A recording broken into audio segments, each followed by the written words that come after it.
الرحمن الرحيم قل يا أيها الكافرون لا أعبد ما تعبدون ولا أنتم عابدون ما أعبد ولا أنا عابد ما عبدتم ولا أنتم عابدون ما أعبد لكم دينكم ولي دين. اللهم صل على محمد وآل محمد. أحسن. ما شاء الله.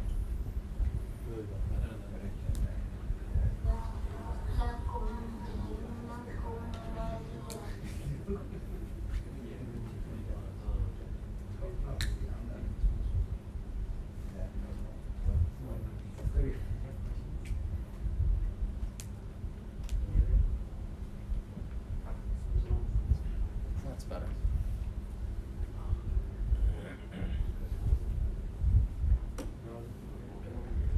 بر محمد و آل محمد صلوات. اللهم صل على محمد وآل محمد.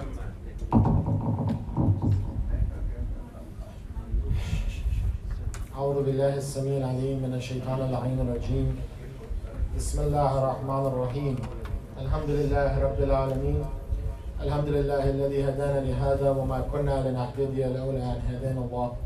والصلاة والسلام على خير خلقه والنور عرش أفضل الأنبياء والمرسلين حبيبنا وسيدنا وسندنا وشفيعنا ومولانا أبي القاسم محمد. اللهم صل على محمد وآل محمد وأجر فرجه. وعلى آله الطيبين الطاهرين المعصومين المظلومين.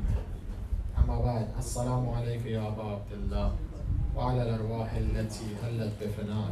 عليك مني سلام الله أبدا ما بقيت وبقي الليل والنهار، ولا جعله الله آخر العهد مني لزيارتكم.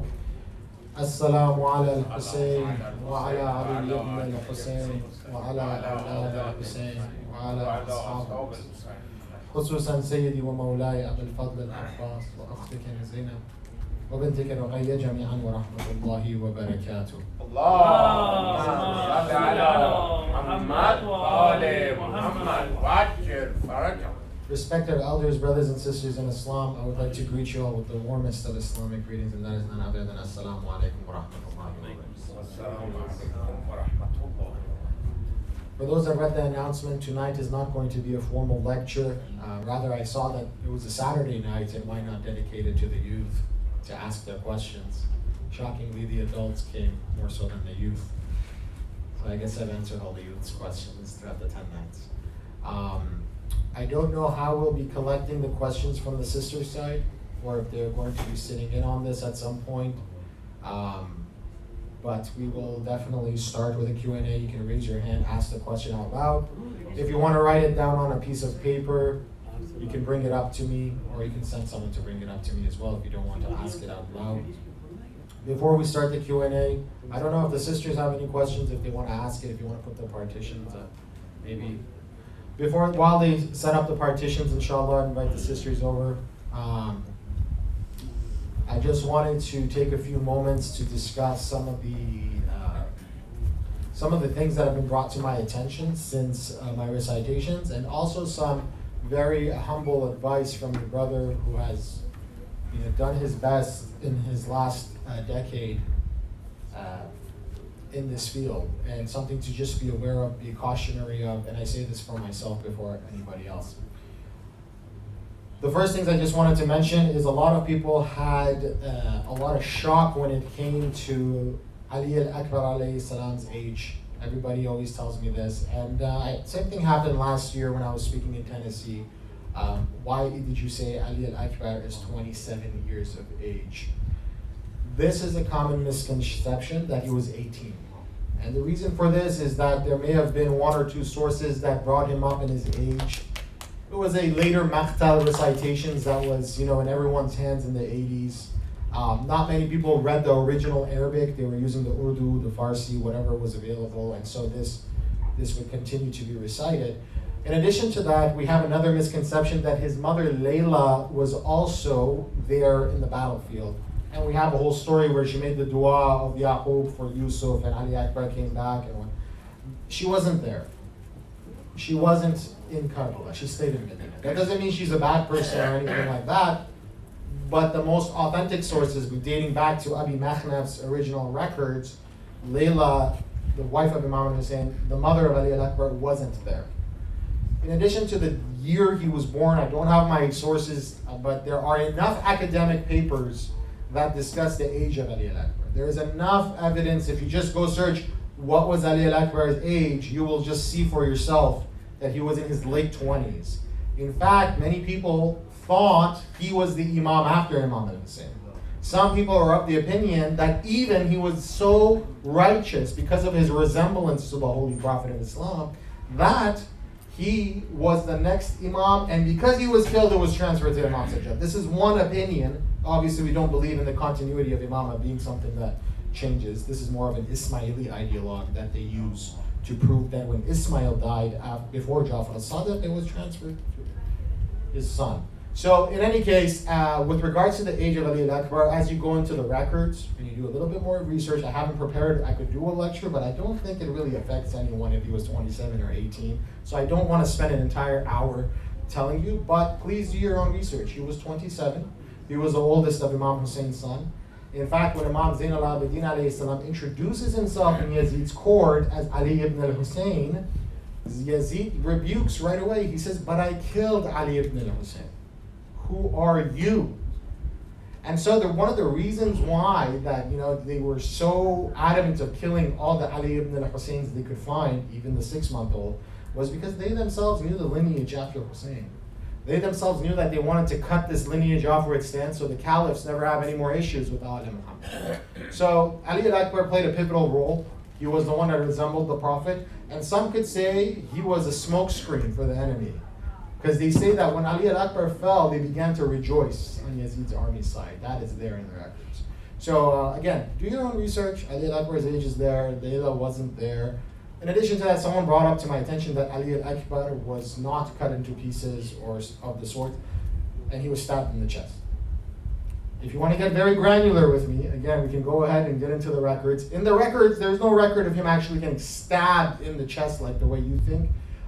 The one that's the most prominent or popular opinion, he was on his horse, and got hit from the back of the head or the front of the head, and he started to bleed. When he began to bleed, he leaned on his horse's neck, and then the horse's eyes became murky with blood. It began to run towards the enemy's side, to which multiple enemies took their swords and began to cut him. It is said that Imam Hussein needed a few companions to go pick his body back up. Okay, so if you wanted to know if Ali al-Akbar was cut into pieces or not, again, I don't know why that is so important, because some people say, but my Maulana told me for 20 years. Yes, your Maulana told you, there's no problem. But if you want to get into the very granular details, do your own research and tell me Brother Hadi's wrong. Don't say what Maulana said 20 years.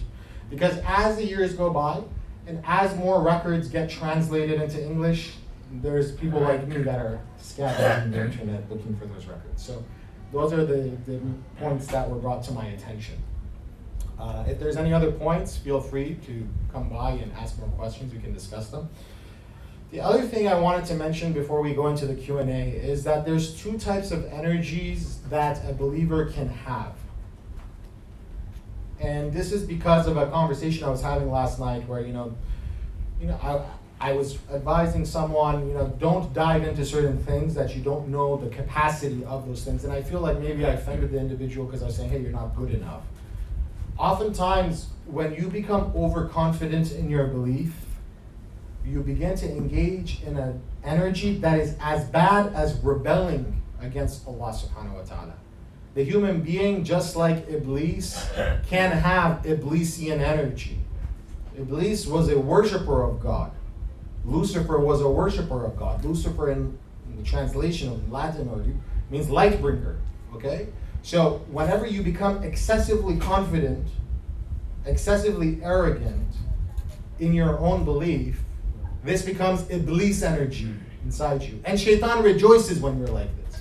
I'm going to take the points I learned on this year's Mimbar, and go to, my university and clobber some, Ahl Sunnah brothers or, a Christian person and try and prove myself wrong because it makes my ego fulfilled. It makes me feel superior. And what was Lucifer saying? I'm superior, God, don't make me go. How do you know that person is not more beloved in the eyes of Allah? In another story, Prophet Ibrahim alayhi salam was known that he had a habit as a prophet. When he would see a wrongdoer, he would make a dua. This is in the tafsirs.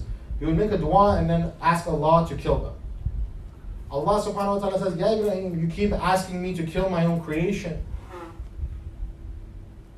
There are three types of people. There is the one that is the believer. They are good. The second one is the wrongdoer, and I shall deal with them. You don't need to get involved.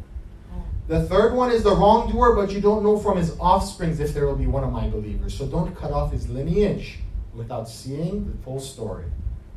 And this goes to a famous story of a Chinese farmer. Oftentimes Eastern philosophers use this story, but I feel like we can apply it to our lives because there's a verse in the Quran that talks about this. There was once a Chinese farmer who had some horses. One morning he wakes up and his horses had escaped. His neighbors came to him and said, wow, what an unfortunate day for you.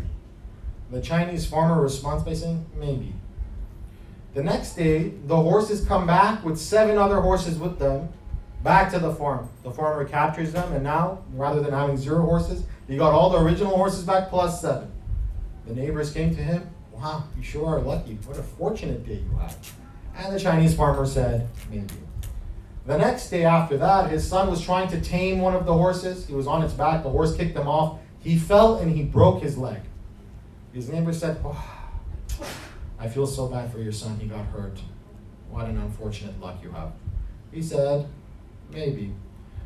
A week later, the conscription officers for war in China come knocking on the farmer's door saying, your son fits the age category. He is by force now supposed to go into conscription. They came and took a look at his son. They saw he's limping. He has a cast on. He's no good for the army. They said, your son can stay. The neighbors came to his house and said, what? How lucky can you get? And what does the farmer say? Maybe. The moral of this Eastern philosophical story or tale is that you really don't know the outcome of anything good or bad that happens in your life. Allah says in Surah Baqarah, and there might be something you detest, but Allah loves it for you. And there's something that you might love, but Allah knows better for you. وَهُوَ خَيْرٌ لَكُمْ. Allah knows what's best. That's why I say khair, inshallah, whatever happened. So sometimes you might think you have the upper hand. Sometimes you might think someone's misguided. You don't know the grand story of all things. Yazid thought he won against Imam Hussain, didn't he? He's like, that's it. This is the end. 1400 years later, mashallah, who is Yazid? Tell me about Hussain. The ultimate story, the ultimate sacrifice plays itself and blossoms like this beautiful flower. You just got to give it time. So one thing I tell my brothers and sisters sincerely, as much as you want to indulge in information and increase your intellect, do not let the intellect become a resource for your ego to feel superior. Allah is the best of planners. And Allah khairul makirin. Allah is the best of planners. We don't know what the ultimate end is. I don't know where I am today and where I'll be tomorrow. So then we ask Allah subhanahu wa ta'ala on this night to please grant all of us, especially the youth, in His way, and not to waver with what is to come next, as we all do not know where we'll end up in the future. وصلى الله على محمد وآله الطاهرين والحمد لله رب العالمين. اللهم صل على محمد وآل محمد وعجل فرجهم. So if there are any questions now, it's the time to ask. If you have any papers, I know Brother Hadi actually gave me his. I have his questions ready to go. Before I jump into that, does anyone want to ask it out loud? Does anyone want to bring a piece of paper? There's no sisters left? They don't want to come? It's fine. They don't want to ask. They know everything. Yes. So, the event of Karbala, was it narrated or any historians outside Islamic historians captured it, like Romans and Greeks? Because most of our books were burned or they dumped it in the Furat, in Umayyad Khilafah. Do we have any accounts from non-Muslim sources, Romans or Greeks, that captured event of Karbala? If you're trying to get to the Hindus that wanted to help or anything like Right, that sort, that's what I wanted to corroborate. So is it the true story? no. No, it's not. No. The Hindus did fall in love with Imam Hussain at some point. In fact, to this day in India, there is a tribe that recites Noha, even though they're Hindus. But the story in itself, unfortunately, there's nothing I can do to validate it. So I could say Allahu Alam, the group that wanted to go, I haven't academically found anything to validate those sources. With regards to Imam al-Hussain and the story and the tragedy of Karbala, the narrators of the events that would happen are not necessarily the women and children, like a lot of times we say that they were there. They took part, and some accounts are there, but believe it or not, there was an element of shame in Yazid's army after the math. And so Yazid actually hired people to go ahead and report on what's happening during the battle. And also the most renowned recollection that we had is the record of Abi Makhnaf, who was hired by Bani Umayyah to collect everything they know about what happened. Now that source in itself, we have remnants of it, like we don't have the full book. It took him about 70 years to compile. So then, with our classical scholars like Sheikh Mufid, Sheikh Saduq, they all have their own versions of the Maqtal that they were able to compile. But the earliest source I can derive is from Abi Makhnaf. And so he's kind of like the one that went and interviewed everyone like a reporter and said, tell me what happened. And so in there you got Umar ibn Saad's, accounts of it. Like he says, I did this, and he actually lost his mind after the events. So one by one they started, there was a court of Mukhtar that would happen. So the Mukhtar's trial has been recorded. They asked Harmala, what did you do? He said one by one what all the events he did. So there was a lot of people on Yazid's army that would talk about what they did. And so Tabari also, in his Tarikh, Muhammad ibn Jarir al-Tabari was actually during the Abbasid era, also collects from Abi Makhnaf's works to fill the gap of what happened between the Umayyads, how the Umayyads fell. Part of the reason that he includes is the story of Imam Hussain, where he uses Abi Makhnaf's records of the events that happened. The majority of what we know is from Abi Makhnaf, and then obviously Sheikh Saduq and Sheikh Mufid, when they write the Maqtal, they include from Imam Zain al-Abidin, like extra hadith or sayings that had to do with those events, to enrich that original data, essentially. So in Sayyid ibn Tawus, we have another one, Lahuf. Again, all those sources are collected. Bihar al-Anwar, which is an ocean on its own, has a lot of the collections of Abi Makhnaf, different parts that you would find in Lahuf. But again, the earliest we have is Abi Makhnaf's source. So.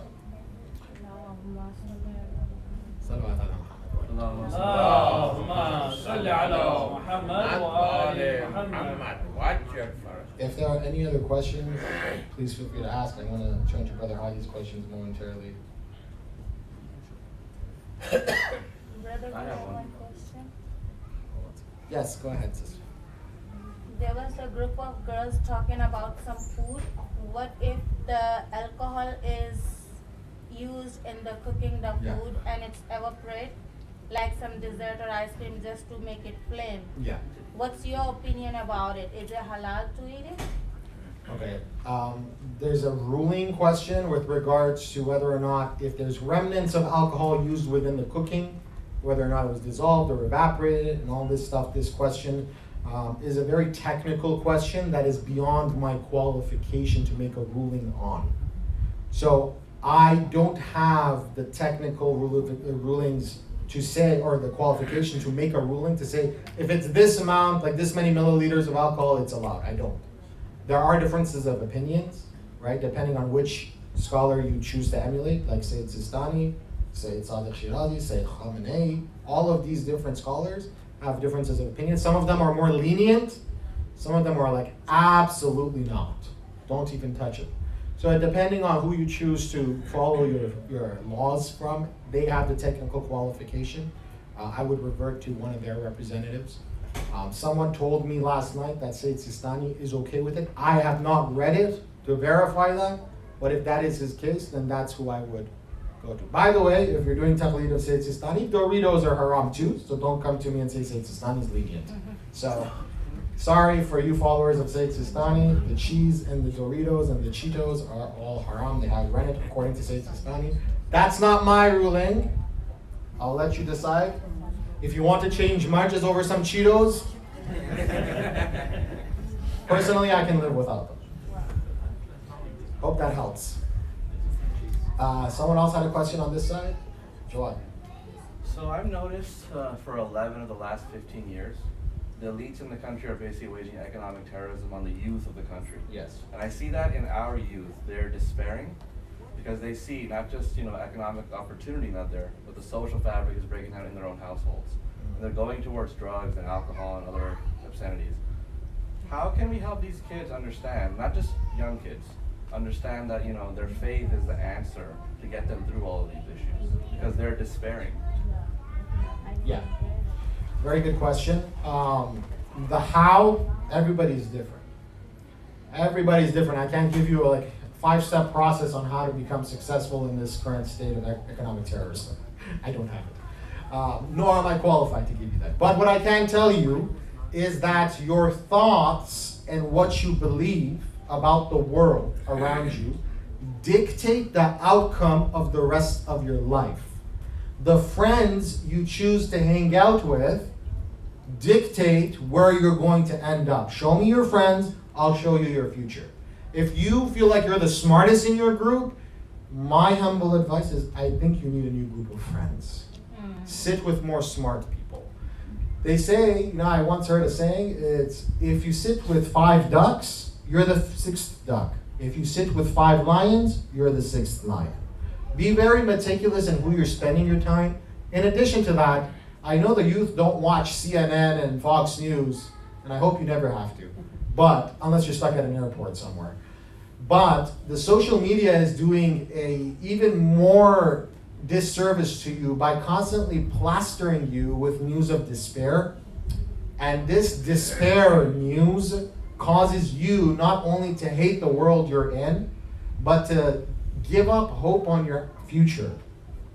I personally suggest switch, because the YouTube algorithms, the TikTok algorithms, the Instagram algorithms, if you start going on a certain type of genre, it keeps reproducing videos in that realm.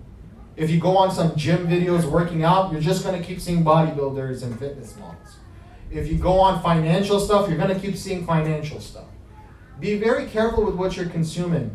There are a lot, and if you're not of the age to discern if what they're actually saying is right, it could easily dictate the outcome of your life. For example, how long have they been saying there's going to be a housing crisis? Every year, there's going to be a housing crisis. Everybody still remembers 2008, and they say the housing crisis is coming. It's coming. It's coming. The events that happened in 2008 have nothing to do with today. The scenario that 2008 was is nowhere near where we are today. But you're going to keep hearing, housing crisis, housing crisis. Meanwhile, Wall Street's buying up all the houses while you're sitting around worried. Pay attention. When they are telling you to be scared, start being brave.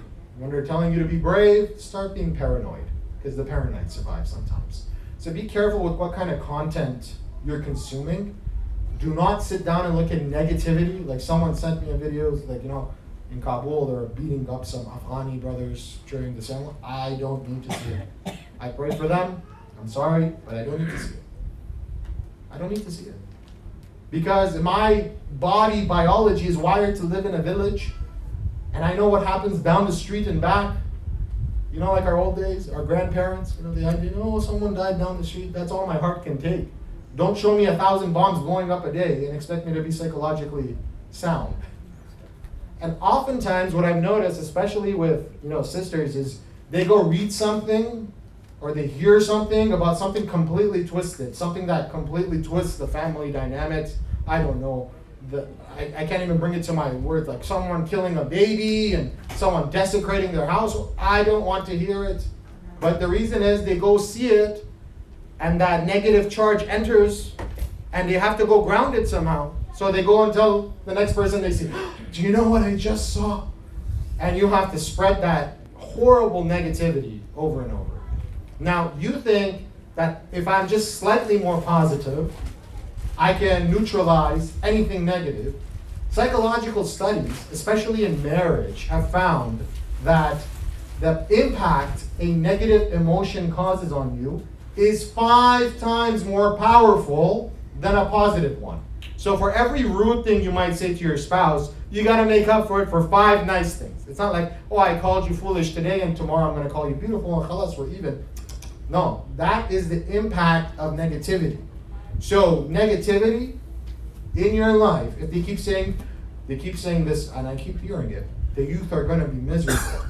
The youth are going to be miserable. They have to pay so much taxes for how much money we've printed. You're going to be miserable. Your 401k is not going to come in. All this, all day. This is horrible. The government's horrible. The tax codes are horrible. The rich keep getting richer. You keep getting... Yeah, they're hypnotizing you.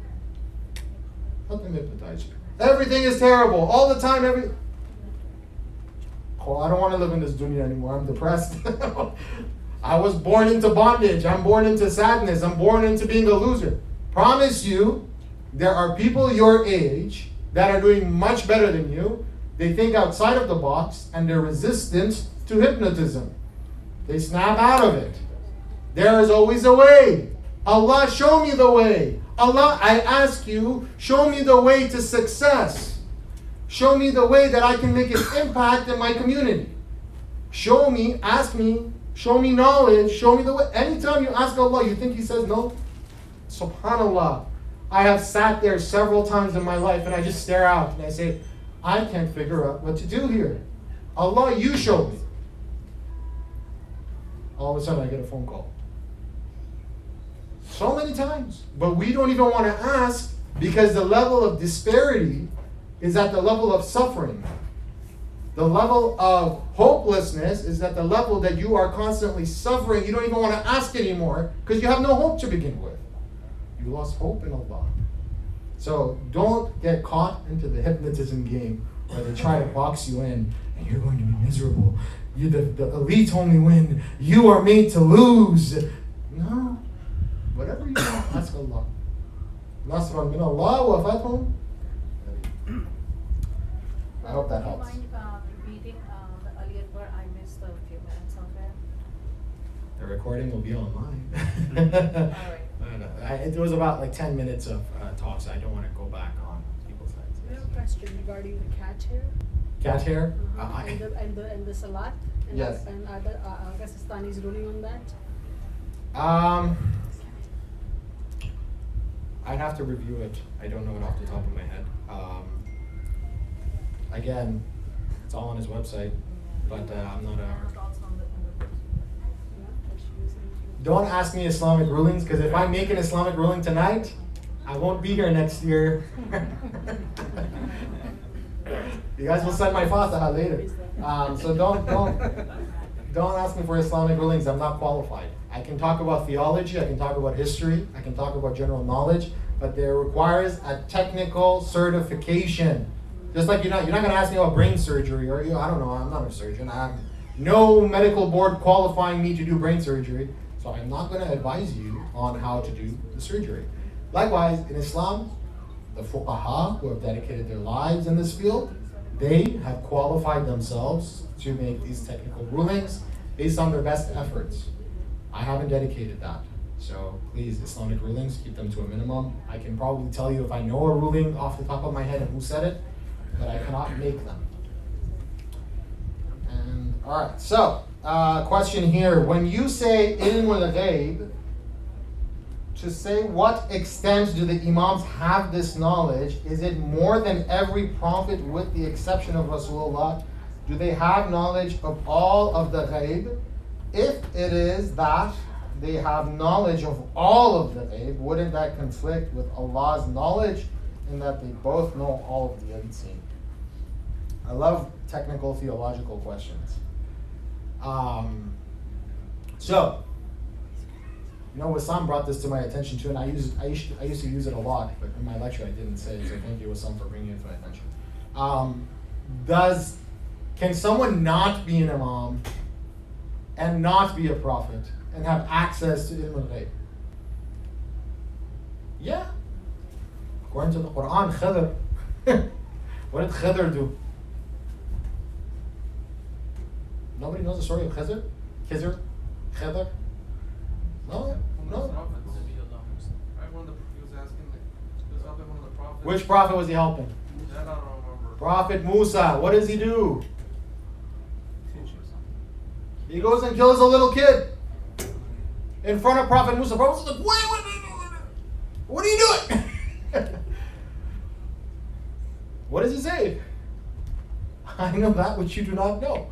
So the story here was that even a non-prophet, Khidr is not a prophet. He's not a Nabi. He doesn't say he's a Rasul. He's just there. We don't know. They say he's still alive.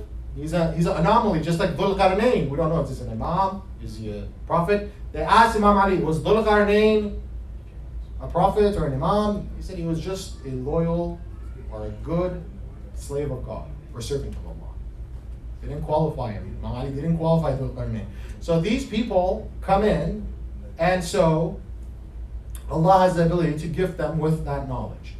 The extent that you are asking me is this essence of wilayat takwini, where Allah gifts the imam. This is a debated concept. Everything to know, and the imam has the ikhtiyar. He has the free willingness to go ahead and access it anytime he wants. That's the question essentially. Or if they know exactly what Allah knows. The imams never claim to say we know exactly what Allah knows. They even go through the tribes to say that even from the Isma A'dam of Allah, even from the great names, or Asma Allah al-Husna, the tribe of Musa had this many names, the tribe of Isa had this many names, and Rasulullah has this many names, and we have this many. Like, they don't even say we have all of it. Ultimate knowledge, according to the Imams, always belongs to Allah subhanahu wa ta'ala. Ultimate knowledge. So, can Allah change His mind at any moment? Yes. So, for example, I might be walking, and along the way, I decide to give sadaqah. And so what happens if I give sadaqah? My life expands, right? So there is that ikhtiyar that things can change, and Allah will allow that change to happen. Ultimate knowledge, omnipotency, Imam say no, we don't have it. If Allah wills for us to know something, Allah will give us that knowledge. If we ask Allah to give us that knowledge, He will give it to us. That is it. Does that make sense? So there's so many occasions where there was an individual during Imam Sadiq alayhi salam's time.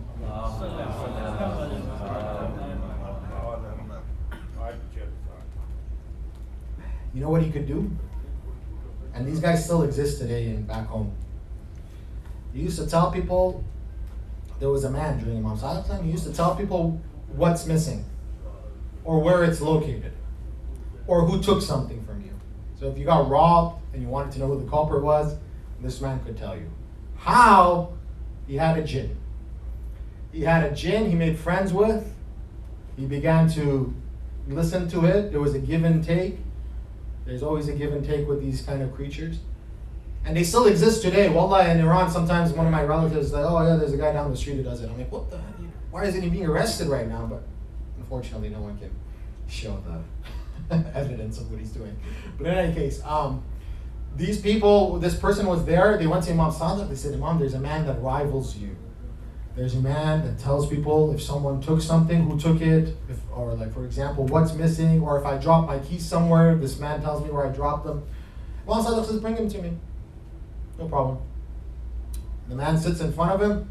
Imam Sadiq says, so you can tell what's missing? He says, yes.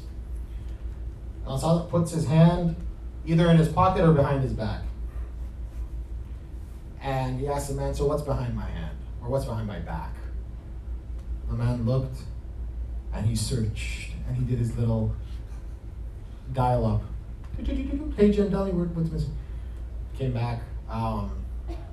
So there's an egg in Africa, maybe Ethiopia. The mother just laid the egg in the nest, And as soon as the egg was laid, it ended up in your hands. So Imam opened his hand, and there's the egg. The man's looking at the Imam like as if the Imam should be impressed, but at the same time he's more impressed himself. How on earth did that just teleport into your hand? So rather than the Imam saying anything, he just showed it, because he knew that what you have access to is limited, right? So you ask your jinn buddy to tell me where it is. The man said, how'd you do that? And then so Imam tells him, well, you've been playing with a jinn, and I'm in touch with the Almighty. I am the wali of Allah subhanahu wa ta'ala. I am the hujjat of Allah. I am the proof of Allah amongst you. I am the saint sent after the Holy Prophet. You're playing with the jinn. So he says, so how do I become like that? He says, first you must bear witness in La ilaha illallah. And subhanallah, in the hadith, the minute he professes in Islam, what happens? The jinn says, bye-bye. And he says, Imam, I lost all my powers. He says, yes, you did, but let me show you the pure way of getting that power. Without you doing shirk, without you associating partners, or worshipping other than Allah subhanahu wa ta'ala. So in this situation, Imam Sadiq, did he do it on his own? Did he ask Allah for help? He's saying, I asked Allah for help. This is Allah showing me a way to show this person. So I hope that helps bridge that gap and how that works. But again, Allahu Alam with regards to how he distributes his power, his knowledge. I'm not an Imam, I can't comment on their knowledge. And I know that when it comes to Imamology, there's different spectrums. There's people that borderline have like this obsession with making an Imam almost God, unfortunately, astaghfirullah. Then there's the ones that give the Imam power over all the prophets. This is a lot of Ismaili Imamology that comes. So they believe the Aga Khan, the Nizaris, the Aga Khan can overrule the Quran. So if Aga Khan says to me, no more hijab mandatory, he's the walking, talking Quran, he can overrule the Quran. The concept of Imam is working. The Imam himself is the one that you should be like, I don't know if that is the Imam. So there's that, and unfortunately some of that kind of rhetoric, some of that very esoteric Imamism does come up in our books, but we filter those. We have to understand them. Do they contradict the Quran or not? That is the main thing that we focus on. Then there's the ones that, there's Sayyid Hussain Mudarrisi, and he's not related to the Sayyid Mehdi Mudarrisi or Sayyid Adam. He's an Iranian scholar. He came up with a book called Consolidating Crisis. And in this book, and this came out, I believe, in the early 90s or late 80s. He literally, at the end of his book, it's a very long book, it's an academic, he goes, the Imams were just scholars. But maybe I'm not better than your marjas. And he gave all his proofs to indicate that, but when you go look at his sources, the sources are laughable. So there's different spectrums of Imamology, like what does an Imam do or not. As someone that's been immersed in this for a long time, I say, Imam, you and your creator know. But I do know you're my guide, so I follow you. Does it matter to me how you're getting your knowledge? No. Does Allah give you everything or not? I don't know, I'm not there. I would have to be your creator to know, wouldn't I? So be very wary of the differences of opinions on how the Imam functions. Imamat in itself is a rank. It's not leader like Salat al-Jumu'ah, Imam. That's not the Imams we're talking about. It's a spiritual rank.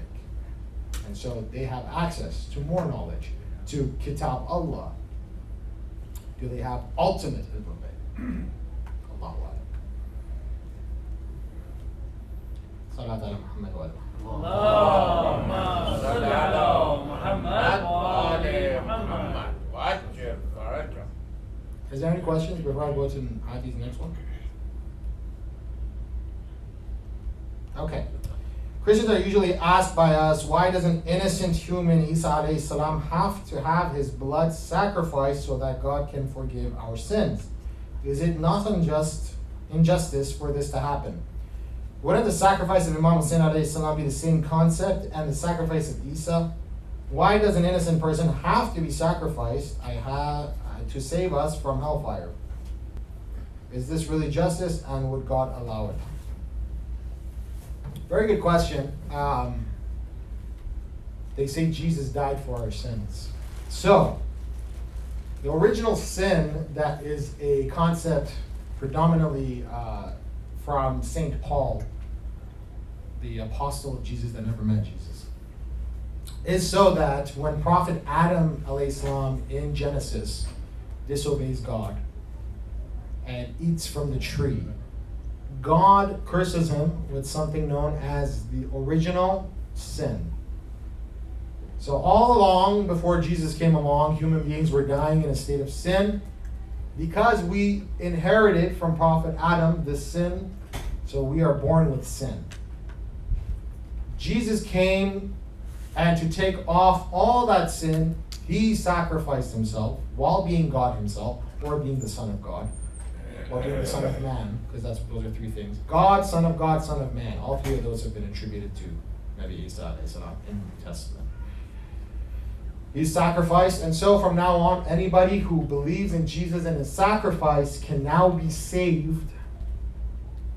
And the baptism is there to eradicate the original sin of our father, Prophet Adam. That's the concept in Christianity. Do we say Imam Hussain died for our sins? No. Did Imam Hussain die for anybody's sins? No. Imam Hussain fulfilled a promise. That's it. He said on that day, and Allah gave him every out. You don't have to die, Hussain. I got the angels waiting, got the jinns waiting. If you want, just ask me and I'll finish it. But Imam Hussain fulfilled the promise from the time of Prophet Ibrahim alayhi salam, when God asks, are you willing to sacrifice Ismail alayhi salam? And so the hesitancy and the anxiety Prophet Ibrahim had would now be taken on from someone else, from Bani Ismail. Imam Hussain fulfilled this promise to Allah subhanahu wa ta'ala. Now, Allam al-Halli had a very similar question to yours. He says, you know, all these Muslims say, if I shed a tear for Imam Hussain, all my sins would be forgiven. He was a skeptic, like you are. And I'm just teasing. He said, what do you mean? So what, if a teardrop comes out of my eye, I get a coupon? I can do whatever I want. Just like they say, as long as I'm saved by Jesus, I can do whatever I want. Anything. Kill someone, Jesus will save. Kill someone, Imam will save. So, Allam al-Halli is known to get lost in the desert once. And so when he gets lost, a young man approaches him. He says, you look lost, can I help you? He says, yes, I'm not familiar with this part of town or, the desert. He said, very well. They start walking together, and the young man asks him, he says, you've been asking a question for a while with no answer. Maybe I can answer it. Allama looks at him, and he's already on the fence of who this man is. He says, yeah, I had this question about a teardrop. And Imam was saying, he said, let me tell you a story, maybe it'll make sense to you. Once upon a time, there was a king. He went on a hunting trip and he got lost just like you, Allama. When he got lost, his soldiers looked for days and couldn't find him. Finally, he found a little hut in the forest with a mother and her son living in it. When he went in, the mother and son had nothing to their name except a piece of livestock in the backyard. Maybe a lamb, maybe a goat, a chicken. They looked and he saw that he was starving for many days. He didn't have a way out. The only thing they had to their name was that. They went and slaughtered it and fed the king with it. Later on, the soldiers finally find the king and collect him. Before the king leaves, he says, look, I'm a very powerful man a few miles out. If you're ever in the area, please stop by and ask for this name in this area, and I will be sure to repay you for the kindness that you showed me. If not, repay you in full. A few months later, the woman and her son show up to the palace of the king. They realize he's a king. They come back, they had the receipt, they said, remember, we're very poor. Can you help us? The king said, very well. Give me a few moments with my advisors, my viziers, I'll come back to you.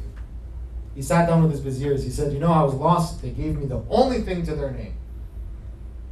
What can I do to repay this mother and son?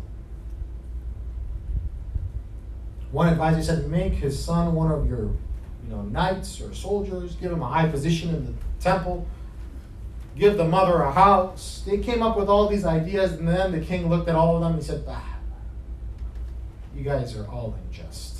Unjust are my advisors. This woman gave me the only thing she had to her name. Everything she had was that little piece of livestock in the bag. Suffices to say that I, as a king, must give them everything in my name. That is the only justice I can do. Come back to the story of Allam al-Hilli and the young man. He says, oh Allam al-Hilli, do you think that the king is more just than Allah? Do you think that king is more merciful than Allah? That should someone remember the one that gave Allah everything. On the 10th of Muharram, it says, oh Allah, bear witness, Hussain gives you everything.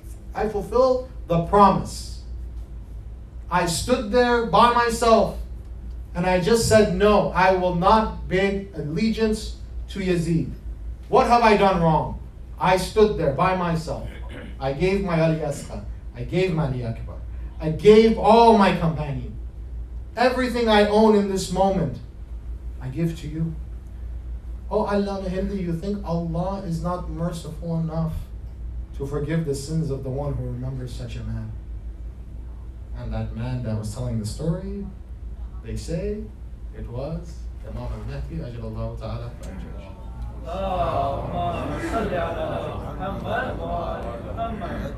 You know, these answers will come to you. Just ask. Yes. Why we have to do namaz? Why do we have to do namaz? Salat. I'm going to answer the question. Brother, all what you said is correct with conditions.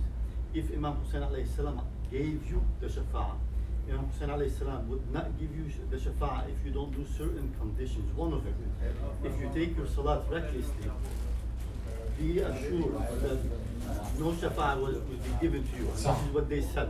So, Yes, thank you. Brother Wassam is my teacher. Yeah, but what was he saying? We couldn't hear. I will repeat what Brother Wassam said. Thank you so much. And I'm not even saying that sarcastically, he is my teacher. But in any case, there are conditions to fulfill in terms of who would be accepted to have this coupon, if you want to put it that way. The most important one is the most basic ritual in Islam. That is the 5 times prayer. People underestimate. You know, I literally had a lecture in Windsor, Ontario in 2019, right before the pandemic, in Muharrum. And it was a Lebanese mosque. I literally stood there and I yelled at them. And I said, why aren't you praying? What's wrong with you? What's the matter? What? And believe it or not, this year they tried to invite me from Muharram. I had already dedicated myself. You know, a couple, 4 or 5 of the brothers called. I'm sorry, did I scare her? I'm sorry. Forgive me. And they called and he said, brother, how do you remember that time you yelled at us? We're still praying since that day. So I guess sometimes you just gotta yell at people. Alhamdulillah, whatever. I hope there was some moments in there that I resonated with them. The most important thing about prayer is inna salata tanha anil fahsha wal munkar. Indeed, salat protects you from evil and corruption. This is for you. And it only takes 5 to 10 minutes. 5 to 10 minutes. 5 to 10 minutes to bow your head up and down. Do it fast. I don't care how you do it. Go do your wudu, say the right words. I don't care how you do it. Just do it. Do you know, I told one of the brothers this last night, I deal with people who have been spiritually afflicted. I'm literally writing a book because I don't have enough time and resources to deal with all the cases I get on a day-to-day. I have one right now as a South Korean convert living in Kuwait. In my email inbox right now. I haven't had time for her. She married a Kuwaiti individual. She has severe spiritual illnesses. She's been seeking out help. I did a podcast maybe 3-4 years ago. She saw it. She found me. She's like, please help me. Nobody else is talking about it. I cannot tell you jadoo, sihr, jinn possession, how much of it would be warded away from you had you just prayed. Just pray. You know how to do it. You know, you'll fast for 30 days. It's harder to fast than pray. But with salat, a seal's on your heart. You don't want to do it. You know, I said in one of the nights, Sirat al-Mustaqim is Amir al-Mu'mineen alayhi salam, didn't I? Rasulullah has one hadith where he says the fasting is obedience or allegiance to me, and salat is allegiance to Amir al-Mu'mineen alayhi salatu wassalam. If you're not praying, you're breaking your allegiance to Amir. For Imam Ali was the one born in the Kaaba. He was the one that removed the idols out of the Kaaba, and he dies in the state of salat. It says, "Fulfa wa Rabbil Kaaba." I have succeeded by the Lord of the Kaaba. Salat, take care of it. Ayatollah al-Qadi says, I will give you a secret. You know Ayatollah al-Qadi is? Ayatollah Bahjat's teacher. Mystic of mystics in the Ahlul Bayt school. If you like irfan and mysticism, go in this direction. He says, I'll give you a secret. If it's wrong, come spit on my grave. He says, come spit on my grave. Find my grave and spit on it, if I'm wrong. He said, if you take care of your salat will take care of it. People come to, oh, Brother Hadi, how do I open third eye and become mystical and have chishme basirat and aina basira and all? Do you pray? No, not yet. How many tasbeehs should I say? Ya Latif, Ya Latif. Do you pray? No. I was in New York in 2015. There was some people doing zanjir outside. It was before Adhan. It was 11 a.m. They're leaking blood. I went up to one of them. I said, so are you going to pray today or what? He's like, no. I can't. It's najis. I said, you know, Imam Hussain was praying in Karbala, right? They were shooting arrows at him. Yeah, Imam Hussain accepts my amal the way I do it. You get, this person is not worshiping Allah. This person is worshiping himself. Someone says, Brother Haji, yoga makes me feel more spiritual. Habibi, did Allah say come do salat to feel more spiritual? Yoga hits the spot for me. Now they do hot yoga. They want Jahannam early. Painful position, and you don't even know what the secrets behind it is. You think it's exercise you're doing? Warrior 1, warrior 2, down dog, up dog. I asked you to do ruku and sajda. I don't know. You don't see shaitan sitting in front of you? Rolling your eyes? Delaying it? You say one more YouTube video. One more discussion. Let me call my mom first. She's more important. Your mom can wait 10 minutes. If you're leaving the house, pray before you leave the house. How much thawab? This is like basic madrasa, brothers and sisters. Before you leave the house, pray. So you just rest assured. You know when you leave the house and you have anxiety the whole time? My salat. Just draining you. Good. Just do it at home before you leave. Anytime I've left the house and I've missed my salat, I said I could have done it. I could have. But I know for a fact I delayed it because I listened to a whisper in my head. And said, you'll get to it. Don't worry. You see, shaitan doesn't come say, be a kafir. It won't work. He'll throw the frog in the boiling pan and turn the heat up very slow. Very slow. The frog is like, wow, isn't that a nice jacuzzi? Tolerance goes up. Next thing you know, you got frog soup.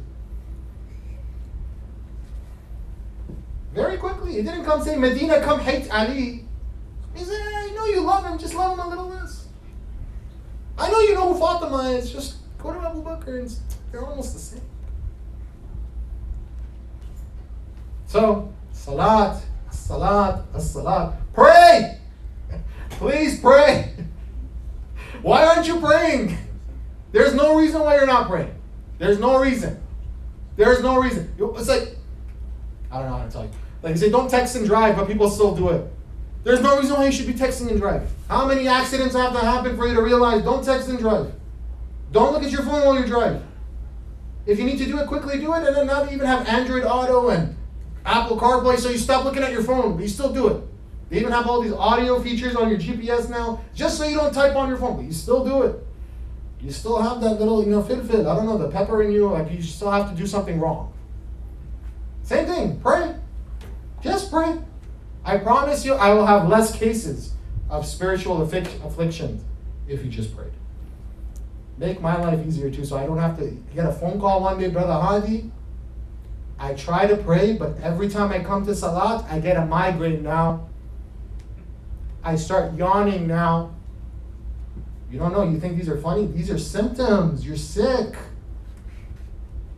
The shaitan's dancing inside you now. It's too late. The force field Allah gave you, the shield, the spiritual shield, the armor Allah, you threw it in the garbage, and now something's inside you. And now even when you want to come to Allah, what do I do, Brother Hadi? What should I do? I've seen panic attacks. You recite a little Quran in front of someone, they break down in seizures. You think they're faking it? The doctors, undiagnosable. I don't know what you do with them. We have ethnopsychiatry, peer-reviewed papers of Maulanas going to people that are diagnosed with schizophrenia, with multiple personality disorders. Maulanas going in. We have papers that somehow the ethnicity of the person and the removal of possession is somehow helping people.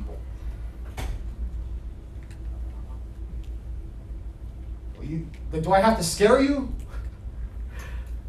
Forget about the rewards. If you don't pray, Allahu Alam, please, brothers and sisters, don't abandon Salat. There's no reason for you to abandon it. Salawat ala Muhammad wa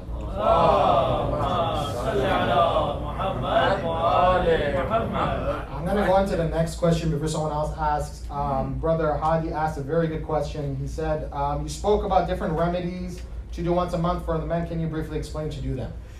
So, in 2018, I got my first case of someone that was dealing with this spiritual affliction. Let's say, put it that way. I don't want to give too much details. I didn't believe this stuff. Because if you don't experience it, you don't... What do you mean, possession? Like crazy? Like, what is a movie of Hollywood or something? Like, I don't believe it. This is nonsense. So, as I got more involved in this case, I realized there's something really wrong. Like, something's not adding up.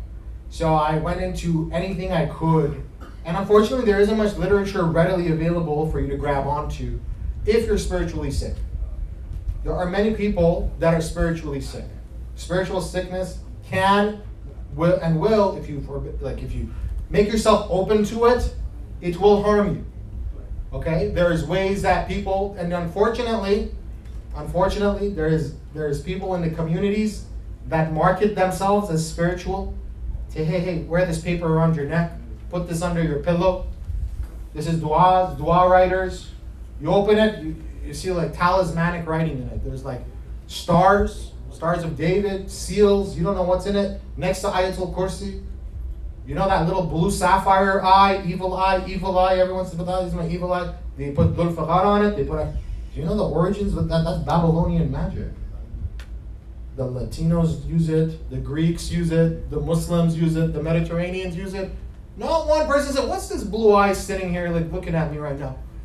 Oh, it's good for evil eye. Which hadith? Someone said, it's Eye of Fatima. No, it's not. Way before Sayyidina Fatima came. Eye of Mary, hand of Mary. Hamsa, there's a hand, not like the alam right here. It's two thumbs, sorry. It's got two thumbs. It's a hand, it's got a second thumb like this, not like the alam one, very similar. And then there's an eye in it. It's called the Hamsa in Hebrew. This is a magical object. This is supposed to carry magical properties to protect you. And then you say, I don't do shirk. Rasulullah says, there's some shirk that's like a black ant on a rock in the middle of the night. That's how untraceable the shirk is. Sometimes I say, Wahhabis kind of got it right this one. Because whenever it comes to ziyarah, people come back with all kinds of weird trinkets. Oh, someone just handed this to me and I don't know what it was. Next thing I know, I'm being chased by a blue demon every night. In my dreams. Yeah, they do documentaries.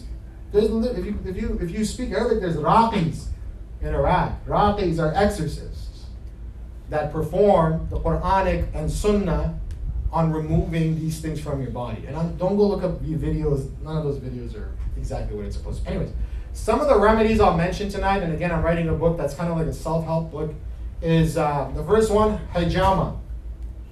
Hijama. It's the wet cupping. The sunnah of Rasulullah sallallahu alaihi wasallam.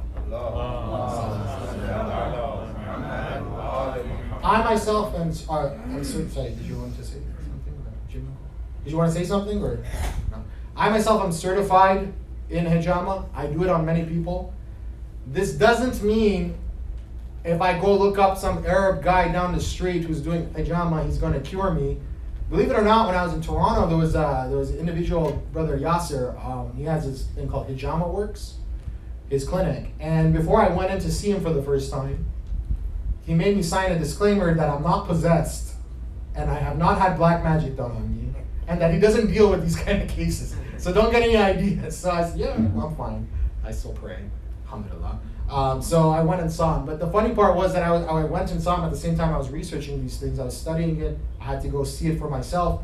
And so there is different types of wet cupping, different techniques. The one that's predominantly used for black magic has to do with the sunnah spots recommended by the Prophet, which starts at the base of the neck, or C7, between the two shoulder blades, the cervical spine. Those on its own have a lot of benefits without you doing all the ruqyah or the exorcism techniques. But that is a very, very good practice to do in general. And oftentimes I found that people that undergo spiritual affliction, one of the symptoms is they're scared of blood all of a sudden. And the reason for that is that if someone is possessed, you guys probably looking at me like I'm a quack, but anyways, the reason is, in the hadith that I shared with Abid, Imam Sadiq says shaitan entered his body like the blood in his veins. The shayateen can possess you and intertwine with your blood cells, and even like scholars like Ibn Taymiyyah know about this. They even I don't want to go on a tangent, but anyways. So what happens is the jinn extraction technique with the hijama cups actually help isolate the area they're affecting you. And there's actually cases where you scan the cupping for the hijama like a stethoscope, and the person's jumping around and they're like swearing at you, and they don't know what's gotten into them because that thing knows it's on its way out. So anyways, you can track the area that the jinn is staying in your body, and with the right techniques and right recitations, you can pull it out. There's no head turning 360 degrees like Emily Rose and none of that, but it can get very, very troublesome. If you're not trained, don't do it, because you'll go crazy yourself at some point, like me. But in any case, that's one. The other one that I found in the Sunnah is the Senna tea leaf, and nobody's heard of this. We should talk about these things. The Senna tea leaf, or Senna Mekki, Senna. You can look it up. That is a tea leaf that's actually a laxative. Now, a lot of 80% of cases go away with this remedy. You don't have to go into hijama right away. This Senna tea leaf is a laxative that you have to recite ayahs of the Quran pertaining to black magic and evil. So, for example, the story of Prophet Musa and Harun and the sorcerers of Pharaoh, that ayah, Ayatul Kursi 7 times, Ikhlas, Falaq, Nas. All of those surahs have to be recited on it, and then it has to be consumed in a span of 6 days, once a day. I'm giving a little too much prescription here. Make sure you consult with a healthcare practitioner before undergoing any laxative activities. If you suffer from chronic dehydration, diabetes, or anything of the sort, please consult a healthcare. Some people, one time someone called me, he's like, hey, I just want to do this for fun. I said, don't do anything for fun, brother. It's not a very clean situation when you do this. So the symptoms would be after you do all these procedures, which will be in my book, inshallah. You will experience either two things, either just normal effects of laxatives or severe stomach cramps. Now, the reason why you have stomach cramps is because if you have ever eaten cursed food, which exists, and don't ask me what they put in because you'll be vomiting right away if I told you what they put in there. In Najaf, unfortunately, they go into the Wadi Salam and they go collect the body parts of dead people. to do these kind of things. It's a sad reality. This laxative, remember I talked about water crystals in the first minutes? It bonds with the Quranic recitations and drags any kind of negative ions or energy out of your system. This is from the Sunnah of the Holy Prophet. The last thing, and this is the number one thing I use to be like, okay, something's wrong. I usually pretend like nothing's wrong. Dua sabasib. Dua sabasib is from Imam al-Mahdi,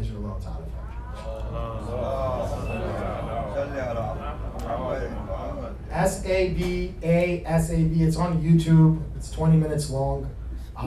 I've had several cases that I've used where something's wrong with this person, but those ayats that I talked about of sihr and possession and all this stuff are in that dua from Imam Mahdi, and the whole time you're invoking Allah, Allah, you are the Most High. Allah, you are my benefactor. Allah, you heal me. Break the person that's done such a thing to me, and torment the jinn that's hurting. All of these things are in that dua. Now, in that dua, there's ayahs of the Quran that you quote as you're reading the dua. One time I was watching someone recently, and I just played it for them, and I was watching them, and he was reading it, and every time in the translation I saw like an ayah of the Quran would pop up, he'd be like, I swear he did 3 back-to-back yawns. And I said, oh boy, we have a bad one. So dua sabasib, they said after Isha prayers or around midnight, recite this dua. If you experience a migraine, headache, severe yawning, oh, I'm sorry, this is scary stuff. Experience headache, yawning, scary events, foggy brain, something just doesn't feel right, Brother Hadi, then chances are something's wrong. So that dua is very important in this. Again, I'll go through all of this in complete depth in the book, but I wanted to give a short introduction that if you are out there, even in this mosque, and you are suffering, but you don't know who to talk to because you're scared, they're going to be like, you're crazy. No, you're not crazy. Unfortunately, these things exist. That's why another reason to keep praying. Even if it's hard, even if you get headaches, just keep praying. Don't stop praying, please. For the love of God. I hope I scared you enough into prayer, but we'll go there. Any questions? I think I'm at my time, right? Okay. Thank you very much, Miami, for a wonderful 10 nights. I will be here tomorrow for my farewell lecture. If you can all join me, it would be very nice again. But again, I've come here, but this is my 4th time coming here. A lot of people don't remember me. I came here 9 years ago, the first time in 2014. And I did a couple nights. And then again, I came back in 2015 and I did a couple nights then. And then in 2018, I did the Ashra. I did the 10 nights here. And once again, I've been given the blessing of returning, hopefully with better content and more positive feedback always. It's always an absolute pleasure to come visit this beautiful community. And I tell people, in Miami, they have a very strong community, mashallah. Allah bless all the boards. Allah bless all you people that donated and participate. And inshallah, the future is very bright for this center. As we transition between the generations, and I'm looking at the youth, I hope you will take the mantle of continuing this center's progress and not letting it go down and making our forefathers proud. Salawat ala Muhammad wa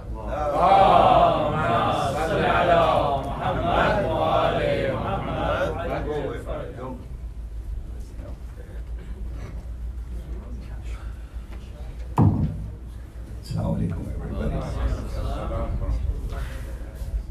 I was waiting for Maulana Hasler to be here, but I guess I'll take the moment and just wanted, on behalf of all the IJA, all of our board, we are always glad to have you. And this time, yes, you first time came in as a very young man. Alhamdulillah, you have matured in a lot more interesting topics, and this youth, you look at it, you feel that way. That really gives us a lot of strength, a lot of energy, because this is where, and they are the one who want to carry it. And again, thanks so much, and inshallah very soon we're going to bother you again, because we love you so much. Assalamu alaikum.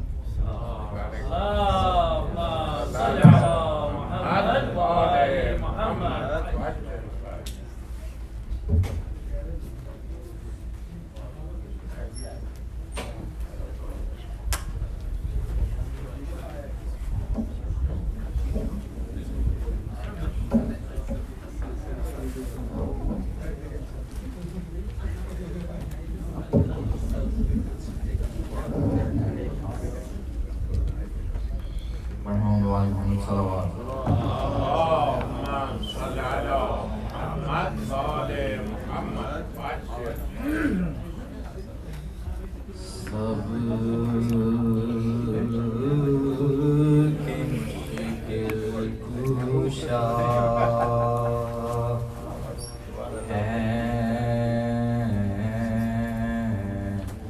میرے علی بات ایسی دکی چھپی کیا ہے شک اگر ہے پکار کر دیکھے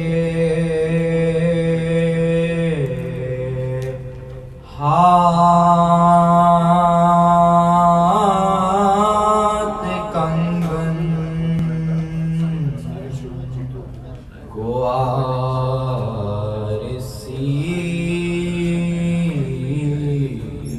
کیا ہے سب کی مشکل کشا. نعرہ صلوات.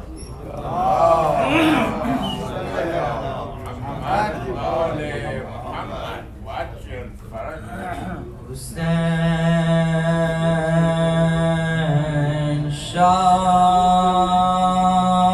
بھی ہیں اور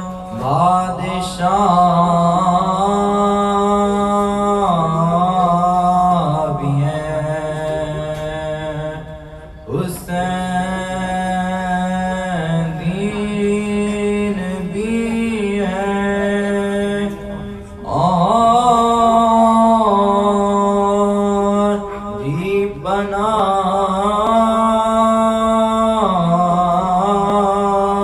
بھی ہیں. نکی یزید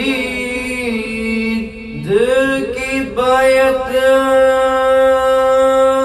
کٹا دیا سر کو اسی بنا پہ تو بنیاد لا الہ بھی ہیں. حسین شاہ بھی ہیں.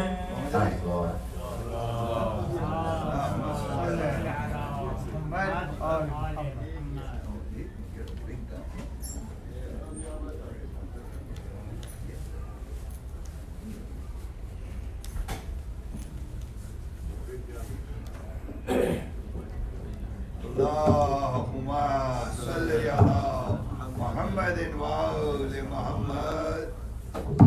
آواز بلند صلوات. اللهم صل على محمد وآل محمد. بولی صغرا پیدر نہیں آتے. بولی صغرا پیدر نہیں آتے. کیا کروں گا کر نہیں آتے. شاہ کہتے تھے رات ہو گئی کیا. شاہ کہتے تھے رات ہو گئی کیا. رن میں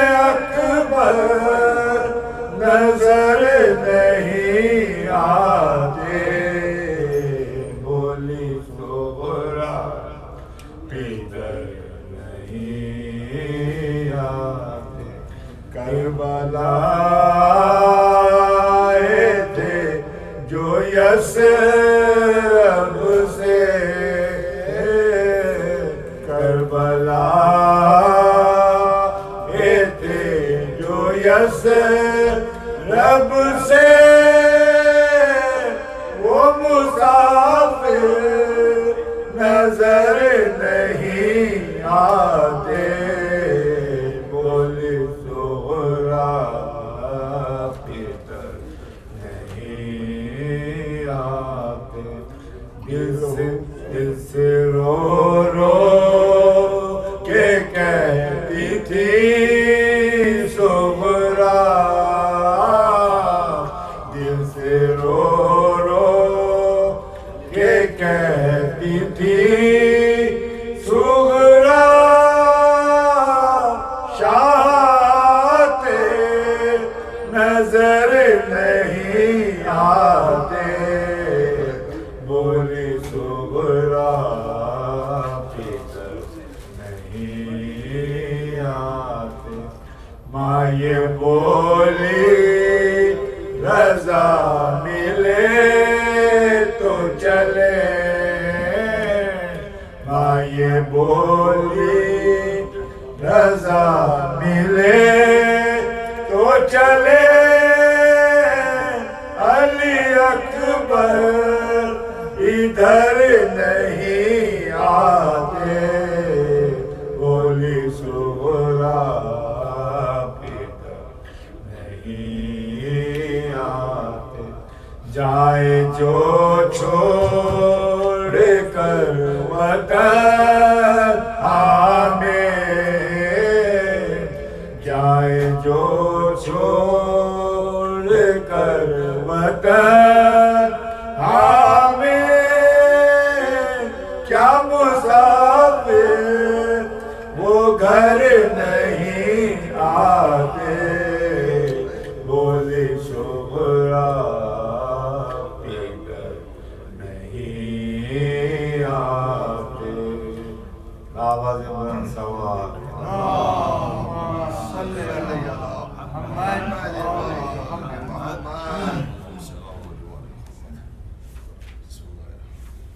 سورہ فاتحہ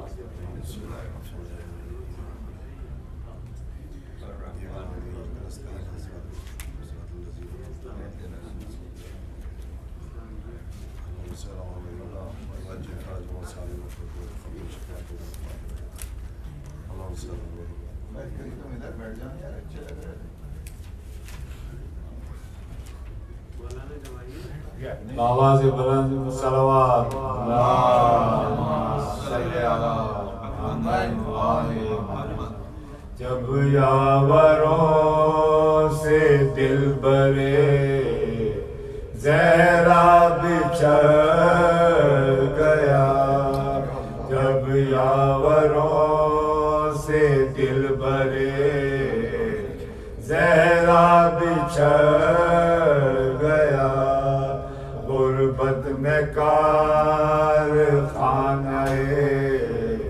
شاہی بگڑ گیا پردیس میں حسین پہ ایک وقت پڑ گیا اصغر تلک بھی تیرے ستم کھا کے مر گیا یاور رہا نہ کوئی شہ مشرقین کا دشمن زمانہ ہو گیا بے کس حسین کا دشمن زمانہ ہو گیا بے کس حسین کا میدان میں تبر جنگ بجاتے تھے اہل شام رانڈوں کو دے رہے تھے تسلیاں امام غش میں پڑے تھے حضرت سجاد تشنکاں دکھیا بہن حسین کی کرتی تھی یہ کلام فریاد ہے خدا کی دعائے رسول کی غربت میں کھیتی لٹتی ہے اماں بطول کی غربت میں کھیتی لٹتی ہے اماں بطول کی فرماتے ہیں حسین کے اے غم کی مبتلا بندے کا دخل کیا ہے جو کچھ مرضی خدا مٹتا نہیں ہے خواہش تقدیر کا لکھا تم صابرا ہو صبر کرو بہر کے ریا میں قتل ہوں یہ خواہش رب جلیل ہے راضی رضا حق پہ یہ عبد ذلیل ہے راضی رضا حق پہ یہ عبد ذلیل ہے جب یاوروں سے دل برے زہرا بچھڑ گیا صلوات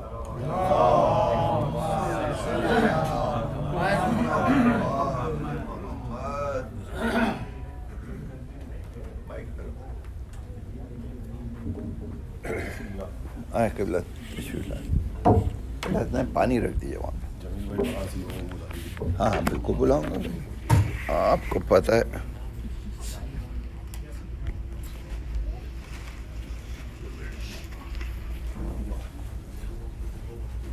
صلوات پر محمد محمد وآلہ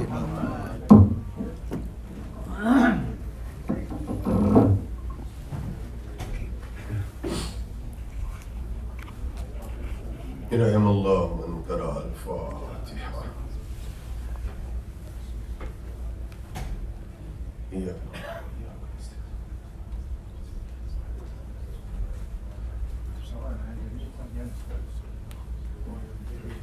اعوذ باللہ من الشیطان الرجیم بسم اللہ الرحمن الرحیم الحمدللہ رب العالمین والصلاة والسلام علی سیدنا الانبیاء والمرسلین سیدنا و نبینا و شفیعنا ابی القاس محمد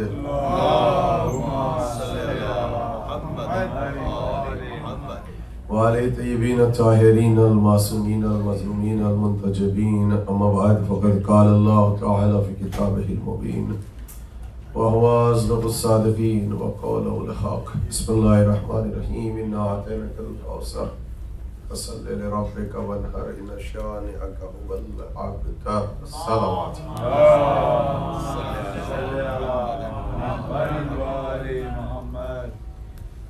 حضرات آج تو واقعی مجھے فرشتوں میں مجلس پڑھنی پڑے گی بہرحال جو افراد یہاں پر موجود ہیں شہزادی زہرا سلام اللہ علیہ آپ تمام پڑھنے والوں کو سننے والوں کو حوصلہ افزائی کرنے والوں کو شرکت کرنے والوں کو دنیا اور آخرت میں اجر عظیم عطا فرمائے حضرات موضوع مجلس اذان عالیہ محفوظ ہوگا خاندان رسالت کے سلسلے میں ہم نے اپنے سبجیکٹ کا آغاز کیا تھا اور اپنی مجلسوں میں ہم بار بار کوشش کرتے رہے کہ تمام اماموں کا اختصار کے ساتھ تذکرہ ہو اور ہر مجلس میں میں کسی نہ کسی امام کو وسیلہ بناتا رہا کہ اپنے موضوع کو اپنے سبجیکٹ کو آپ کی خدمت میں پیش کر سکوں آج کی اس خاص مجلس میں جو 11 محرم سے نسبت رکھتی ہے میں وارث کربلا اور وہ امام جو واقعات کربلا کا چشمدید گواہ ہے، بیمار کربلا سید سجاد امام زین العابدین علیہ الصلوۃ والسلام کے سلسلے میں صلوات اپنے سبجیکٹ کو پیش کروں گا. اجازت ہے سرکار کہ تبرکاً اور ثواباً تھوڑی دیر آپ جو ہے لفظ سجاد پہ گفتگو کو سماعت فرمائے، تاکہ اب رزق عبادت اور رزق معرفت اور رزق علم میں اضافہ ہو. دیکھیے آپ جس ملک میں بیٹھے ہیں، اگر آپ سے کوئی نان مسلم آ کے یہ پوچھے، کوئی بھی آ جائے یہ درسگاہ آل محمد ہے، اور اس کا بالکل بیسک کوشچن یہ ہو کہ مجھے کوئی ایسی کتاب بتائیں کہ میں مذہب آل محمد کو سمجھ سکوں، بالکل بیسک ہے ابھی، نہ وہ قرآن پڑھ سکتا ہے نہ سمجھ سکتا ہے. نہج البلاغہ کو سمجھنے کے لیے بہت زیادہ علم اور علم کلام کی ضرورت ہے، اس کو سمجھنا آسان نہیں ہے. احادیث کے سلسلے میں آپ کو ضعیف اور صحیح کے سلسلے میں بحث کرتے ہیں. اس کا بیسک کوشچن یہ ہے کہ اس وقت جو پورے ورلڈ میں جو دنیا کا ہر انسان اسلام سے ڈس اپوائنٹڈ ہے، اور آپ یہ کہتے ہیں کہ آج جو انسان اسلام سے ڈس اپوائنٹڈ ہے وہ طالبان والا اسلام ہے، اور آپ یہ کہتے ہیں کہ آپ فالو کرتے ہیں اس مذہب کو جو ولایت والا مذہب ہے. تو کوئی بیسک کتاب جس میں میں مذہب آل محمد کو سمجھ سکوں، جس میں کوئی ضعیف صحیح یہ فرقہ یہ مسلک کچھ نہ ہو، صرف اور صرف وہ مذہب آل محمد کو سمجھیں. آپ کے پاس صرف ایک جواب ہے، اپنے بچوں سے نوجوانوں سے مخاطب ہوں. وہ امام زین العابدین علیہ الصلوۃ والسلام کا اسلام میں سب سے بڑا کنٹریبیوشن، اور وہ کتاب نہیں ہے، بیسیکلی جو امام گفتگو کرتے تھے وہ امام کے نوٹس ہیں جو اسٹوڈنٹس بیٹھ کے کمپائل کرتے تھے. اس کا نام ہے رسالۃ الحقوق. ہماری سب سے بڑی بدنصیبی یہ ہے کہ ہم نے اپنی کمیونٹی میں اپنے بچوں کو جو امام کی یہ نوٹس ہیں، صرف نوٹس ہیں، کتاب نہیں ہے، اس سے بھی انٹروڈیوس نہیں کرا ہے. آج ہمارے گھر پر اگر پوچھا جائے رسالۃ الحقوق تو بہت سے افراد ہوئے کہ جن کے پاس رسالۃ الحقوق موجود نہیں، جبکہ دنیا کی ہر زندہ اور بڑی لینگویج میں رسالۃ الحقوق موجود ہے. یہ میں نے کیوں کہا ویسٹرن ورلڈ میں بیٹھنے کے بعد کہ آپ اس کتاب کو پڑھیں، اس لیے کہ اس کتاب میں کچھ نہیں ہے، صرف اور صرف رائٹس اور حقوق کے سلسلے میں امام نے بحث کی ہے. اور امام نے ثابت کیا ہے کہ اسلام میں کچھ نہیں ہے سوائے رائٹس کے، سوائے حقوق کے. اور گفتگو کیسے ہوتی ہے؟ باپ کے حقوق کیا ہے، اولاد کے حقوق کیا ہے، یا فرش پہ بیٹھے ہیں تو زمین کے حقوق کیا ہے، درختوں کے حقوق کیا ہے، ٹیچر کے حقوق کیا ہے، شاگرد کے حقوق کیا ہے، زوجہ کے حقوق کیا ہے، شوہر کے حقوق کیا ہے، آپ کے نیبرز کے حقوق کیا ہے، اگر نیبرز نان مسلمز ہیں تو ان کے حقوق کیا ہے، اگر کچھ لوگ آپ کے یہاں مائنورٹیز میں تو ان کے حقوق کیا ہے. حق تو یہ جو ہاتھ ہے ان کے حق، اس کا حق کیا ہے، یہ جو آنکھیں آنکھوں کا حق کیا ہے، زبان کا حق آپ پہ کیا ہے، پارٹس آف باڈی اس کے ذریعے ان کا حق کیا ہے. 51 رائٹس ہیں، 51 رائٹس، 51 حقوق. اس کو آپ نے بہت آسانی سے سن لیا. دنیا کی بڑی بڑی یونیورسٹیز پریشان ہیں. یہ بتاؤ یہ جو 51 جو رائٹس پیش کیے گئے ہیں یہ کس کا مسلک ہے، یہ کس کا مذہب ہے، اور یہ مسلک اب کہاں پایا جاتا ہے؟ تو کیا یہ وقت نہیں ہے کہ ممبر میں بیٹھنے کے بعد ہم جو کہتے ہیں یہ طالبان کا مذہب ہے، یہ ولایت والا مذہب ہے، تو آل محمد کی اس کنٹریبیوشن کو دنیا کے سامنے پیش کر سکے؟ تو اپنے بچوں کا آپ کوشش کریں، کتاب چاہے بکلیٹ ہے صرف، اور اس میں 51 رائٹس ہیں، اور آپ کو اندازہ ہوگا کہ اسلام میں ہیومن ویلیوز، انسانوں کے حقوق، جانوروں کے حقوق، زمین کے حقوق، اللہ کے حقوق، بندوں کے حقوق، اسلام میں حقوق کے علاوہ کچھ ہے ہی نہیں. یہ ہے آپ کے مذہب کی بیوٹی، اور یہ وہ حقوق ہے جو دنیا کے کسی دھرم میں کسی ریلیجن میں بیان نہیں کیے گئے. آپ سنیے امام کس طریقے سے امام نے کربلا کے بعد صحیح اسلام آل محمد کو پیش کیا. آج کی مجلس ہے، ہو سکتا ہے کہ آپ بہت خاموشی سے بیٹھ کے سنیں گے، لیکن آپ محفوظ کیجئے گا اس سبجیکٹ کو، جو کہ اس مجلس کو نچوڑ ہونا چاہیے 10 مجلس ہوگا. میں ہلکا نہیں پڑھوں گا، 11ویں مجلس میں مجمع کم ہے، I don't care. سنیے آپ، امام جا رہے ہیں ایک راستے سے، ایک اسٹریٹ سے گزر رہے ہیں، دیکھا کہ وہاں پہ نوجوان کھڑے ہیں، ینگسٹر کھڑے ہیں، اور وہی ان کی ہیبٹ ہے, وہی فطرت ہے جو آج ہماری اور آپ کی ہے الحمدللہ, بالکل وہی ہے. وہاں پہ ٹریز لگے ہیں, وہاں پہ درخت لگے ہیں, وہاں پہ فلاورز لگے ہیں, نوجوان کھڑے ہیں جو عادت ہے پتوں کو توڑ رہے ہیں, لیوز کو زمین پہ پھینک رہے ہیں, پتوں کو توڑ رہے ہیں زمین پہ پھینک رہے ہیں. چوتھے امام وہاں سے گزرے اور ایک مرتبہ دیکھا اور بڑی حسرت سے دیکھا کہ کیا کر رہے ہیں سب. اب محبت دیکھیے کس طریقے سے کہ قریب گئے, انہیں بلایا, بڑی شفقت سے مہربانی سے کہنے لگے بچوں دیکھو بغیر سبب کے, بغیر ریزن کے, بغیر علت کے, بغیر کسی وجہ کے خبردار درخت کے پتوں کو نقصان نہیں پہنچانا. یہاں سے آغاز کیا ہے چوتھے امام نے اسلام آل محمد کا کربلا کے بعد. ابتدائی زمانہ ہے امام کا مدینہ میں, بالکل یہاں سے اب ولایت والا اسلام شروع ہوگا پھر سے کربلا کے بعد. کہا دیکھو خبردار کبھی بھی درختوں کے پتے کو بغیر ریزن کے نہیں توڑنا. انہوں نے سر اٹھایا, کہا اب تک تو اللہ کے حقوق پیش کرتے تھے, بندوں کے حقوق پیش کرتے تھے, اب رائٹس پیش کر رہے ہیں درختوں کے. تو انہوں نے حیرت سے امام کو دیکھا, عرب ریگستان خوخار لوگ, اور امام بات کر رہے ہیں درختوں کے حقوق.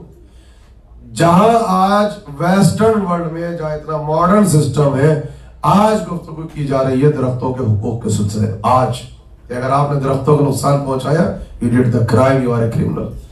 آپ نے ٹکٹ پڑ جائے گا. آپ ذرا جو سٹی کے ٹریز ہیں درختوں کو نقصان پہنچائیں بغیر پرمیشن کے, آپ ایک ٹری کو ریموو تو کیجئے, اس کی جگہ پہ آپ سے 4 لگوائیں گے آج.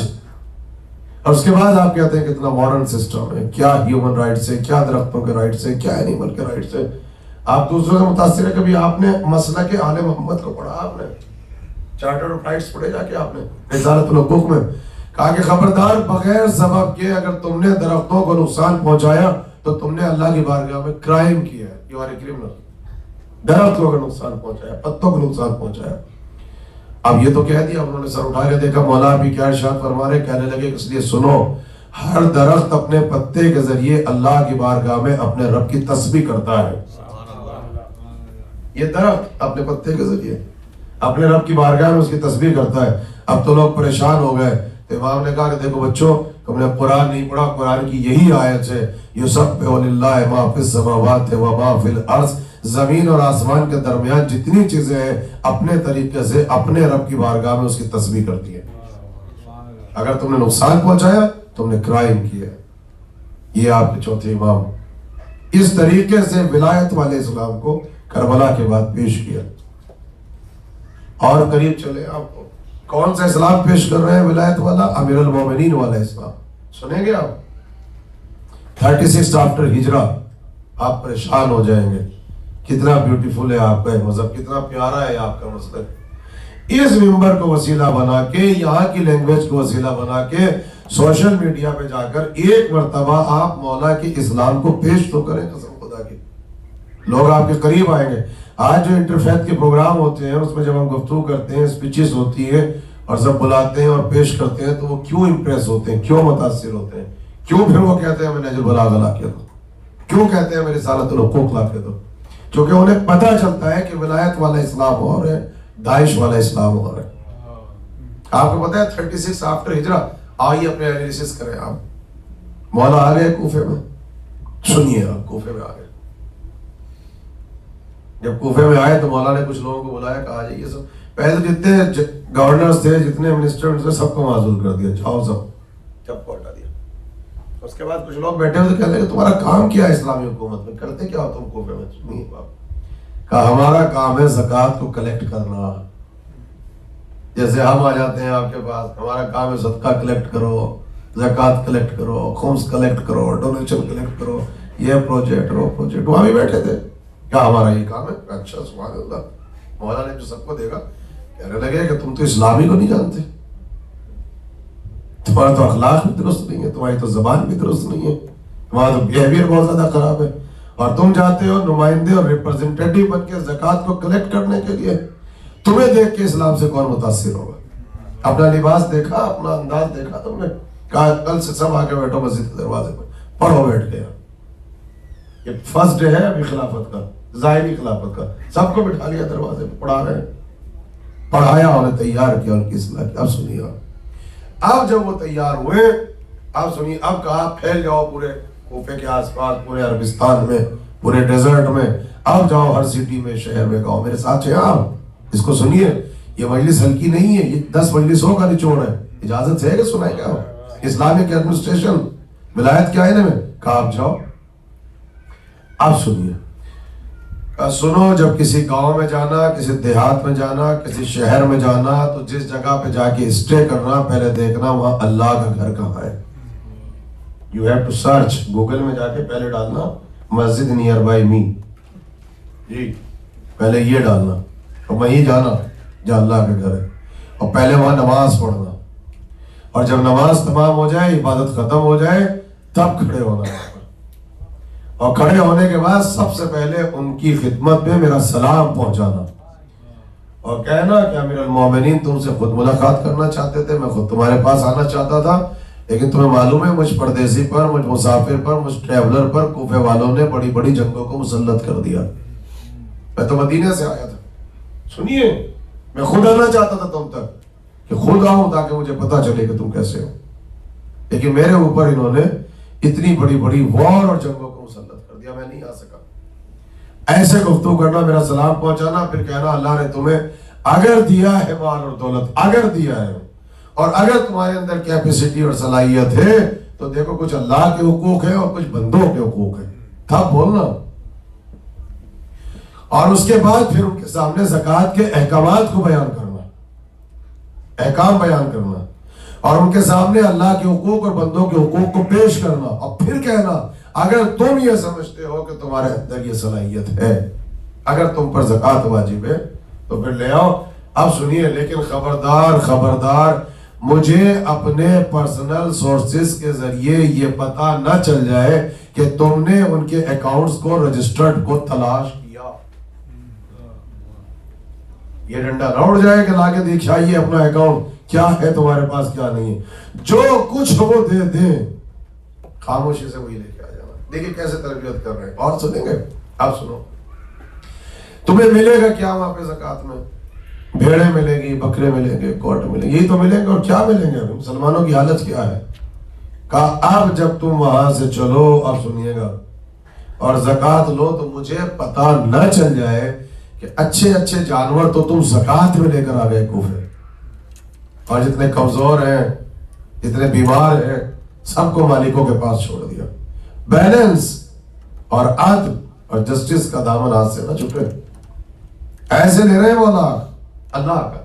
اور سنیں گے، آپ سنیے، آپ جب تم آؤ گے، چونکہ ڈیزرٹ ہے، دھوپ ہے، صحرا ہے، ریگستان ہے، سنیے، خبردار خبردار، مجھے اپنے پرسنل سورسز کے ذریعے یہ پتہ نہ چل جائے کہ تم نے اپنے بیوی اور بچوں سے ملاقات کرنے کی خاطر ایسے شارٹ کٹ راستوں کا انتخاب کیا جہاں جانوروں کے لیے پینے کے لیے اچھا پانی نہ ہو،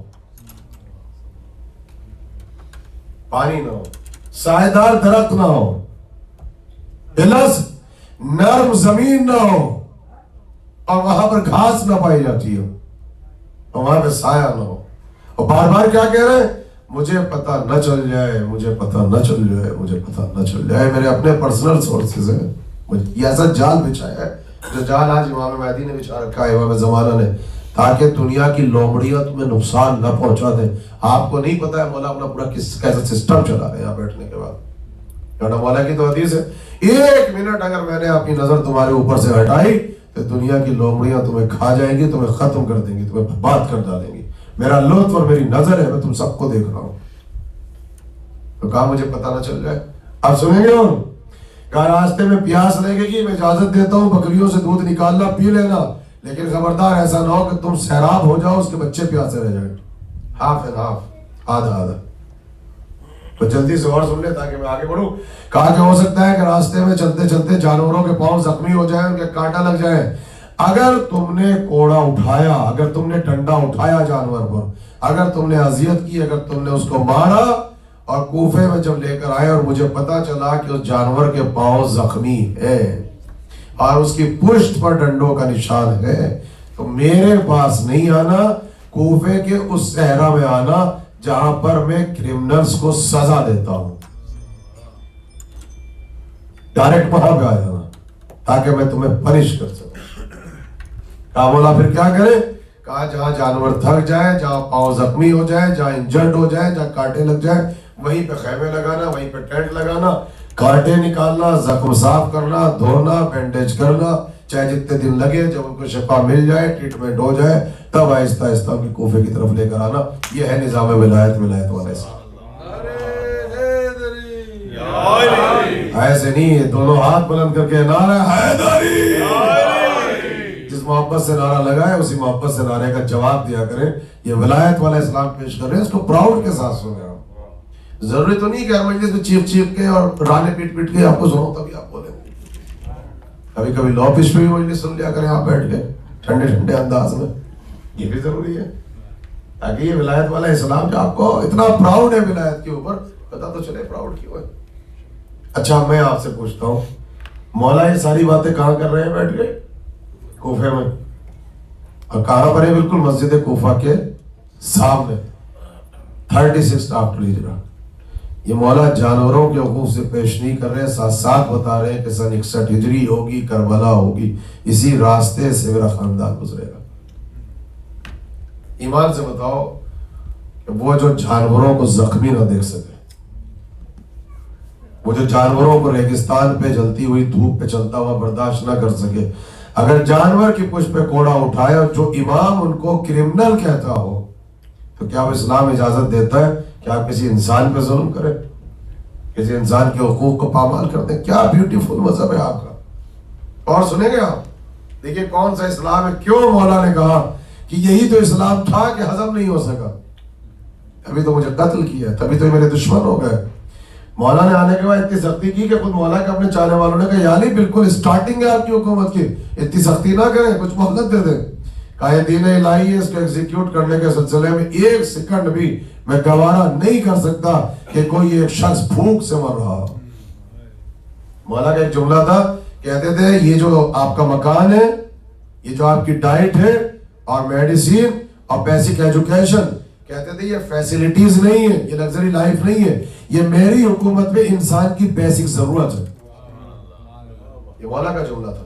مکان, کپڑا, ڈائٹ اور میڈیسین, یہ مولا کے 4 جملے تھے. مولا کہتے تھے کہ کسی کے پاس اچھا مکان ہے, اچھی سواری ہے, اچھا گھر ہے, میڈیسین ہے, اس کے پاس اچھی غذا ہے, اچھا لباس ہے, مولا نے اس کو لگزری لائف نہیں کہا, یہ کہا انسان کی بیسک نیڈ ہے, and I have to provide.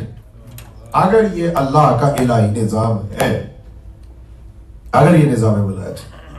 مگر آگے اب سنیے ہوا کیا, آگے زکوٰۃ تو آ گئی. اب ایک دن مولا چلے گئے اسٹیٹ میں جہاں پہ پیسہ رکھا ہوا تھا, زکوٰۃ رکھی ہوئی تھی. مولا کو پتا چل گیا کہ بیت المال جو ہے, جو اسٹیٹ ہے, اس میں اسٹیٹ کا پیسہ رکھا ہوا ہے. رات پہ پہنچ گئے. اب سنیے, اپنا حساب کر کے اٹھے گا. آپ کو خدا حسین کا واسطہ, اگر آپ اب یہ سمجھتے ہیں کہ 11 مجلسوں کے بعد آپ کے اندر کچھ چینجنگ آئی, اگر نہیں آئی ہے, صرف آپ ماشاءاللہ ماتم کیا, مجلس کی بہترین فیسلٹیز ہے, سب کچھ ہے, اگر چینج نہیں ہونا چاہتے آپ جانے, آپ کا خدا جانے. لیکن اگر 11 مجلسوں کے بعد اپنے اندر کچھ چینجنگ فیل کیے تو آج اپنا حساب کر کے اٹھیے گا. چلے گئے مولا رات میں اٹھ کے, آج مسجد کوفہ میں نہیں, چلے گئے وہیں پہنچے. بالکل اسی طریقے کی بلڈنگ بنی ہوئی تھی, اسٹیٹ کا پیسہ رکھا ہوا تھا. جا کے دیکھے جو وہاں کا انچارج تھا, جو اس کو آرگنائز کرتا تھا چیزوں کو, وہاں کرسی بچھی ہوئی, اس میں سو رہا ہے بیٹھ کر. مولا گئے, جا اٹھو, یہ کیا کر رہے ہو تم؟ کا سو رہا ہوں.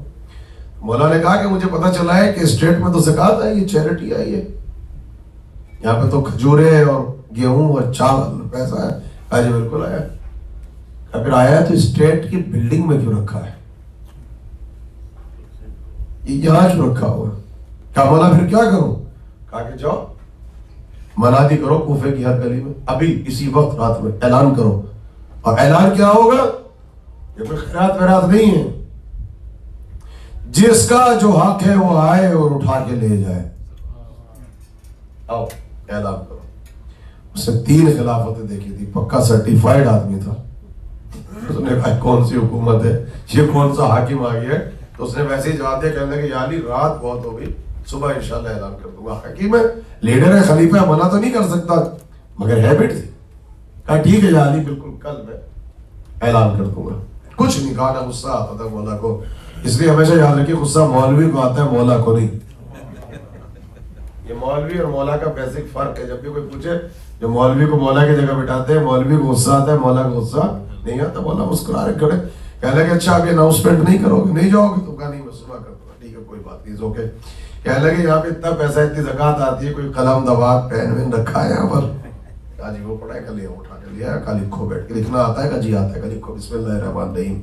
اس نے لکھا بسم اللہ الرحمن الرحیم. مولا ڈکٹیٹ کرے لکھو, میں وعدہ کرتا ہوں ضمانت دیتا ہوں صبح تک زندہ رہوں گا. اب جیسے اس نے ہاتھ پکڑا, اس نے ہاتھ چھوڑ دیا, قلم اس کے ہاتھ سے, کہنے لگے مولا میں تو یہ ضمانت نہیں دے سکتا. تو مولا نے کہا پھر اب تو بتا, اگر تو ضمانت نہیں دے سکتا, ایک رات کی تو علی کیسے ضمانت دے؟ اگر میری حکومت میں اگر کوئی ایک انسان مسلمان نہیں, ایک انسان اگر سویا بھوک سے یا کوئی دنیا سے گزر گیا تو بتا میدان محشر میں میرا دامن ہوگا, اس کا ہاتھ ہوگا, میں اللہ کے سامنے کیا جواب دوں گا؟ جیسے ہی کہا اس کی زندگی ایسے کہتے ہیں اب نہیں, ہم نے ڈانٹا کچھ نہیں, بدل گیا completely, life change within a second. یہ ہے ولایت والا اسلام. پھینکا کاغذ اور اٹھایا اور بھاگ کے کوفے کی گلیوں میں. آپ سنو ودن اے منٹ کیسے چینج ہوا. جا کے کہا کوفے والوں کیا دروازہ بند کر کے سو رہے ہو؟ سنیے کہا آؤ دروازہ کھول کے, کشور اسلامی میں عجیب و غریب امیر آیا ہے, عجیب و غریب خلیفہ اور امام آیا ہے. وہ یہ کہتا ہے کہ اسٹیٹ میں مال آیا ہے جس کا جو حق آئے اور آ کے لے کے چلا جائے. اور جب لوگ جمع ہونے لگے کہا کہ کیا اعلان کر رہے ہیں, اب سنو گے؟ کہنے لگا آؤ میں تمہیں ایک امام دکھاؤں گا, تمہیں ایک حاکم بتاؤں گا. کہا کیسا حاکم ہے؟ کہا وہ دنیا ہی میں دوزخ کی آگ سے بچا کے جنت کی بشارت دیتا ہے. ایک صلوات پڑھ دے مل کے, یہ ہے اسلام. یہ نہیں ہے چھٹے وہاں بیٹھے تھے. یہ اسلام کو ہم نے اصل میں اسے بفے نہیں بنایا. یہ پسند ہے تو یہ لے لیا, آپ کو یہ پسند ہے تو یہ لے لیا, آپ کو یہ ناپسند ہے چھوڑ دیا. اسلام آپ کو پارٹ ٹائم مسلم نہیں دیکھنا چاہتا, اسلام آپ کو فل ٹائم مسلمان دیکھنا چاہتا ہے. میری طرف دیکھیے گا, بڑی محنت سے پڑھ رہا ہوں. یہ سبجیکٹ اتنا ڈرائی ہے, اس کو پریکٹیکلی پڑھنا اور سنانا, ٹرانسفر کرنا اتنا آسان نہیں ہے. کونے جگر چاہیے, پورے سال محنت کرتے ہیں تو مشورہ تیار ہوتا ہے. میری طرف دیکھیے گا بھی, آپ بفے نہیں ہے کہ یہ پسند ہے یہ نہیں, یہ پسند ہے. اسلام آپ کو, آپ پارٹ ٹائم مسلمان نہیں بنی, آپ فل ٹائم مسلمان بنی. یہ سنیے آپ, میری طرف دیکھیے گا, ذرا توجہ رکھیے. صلوات پڑھ لے مل کے محمد والے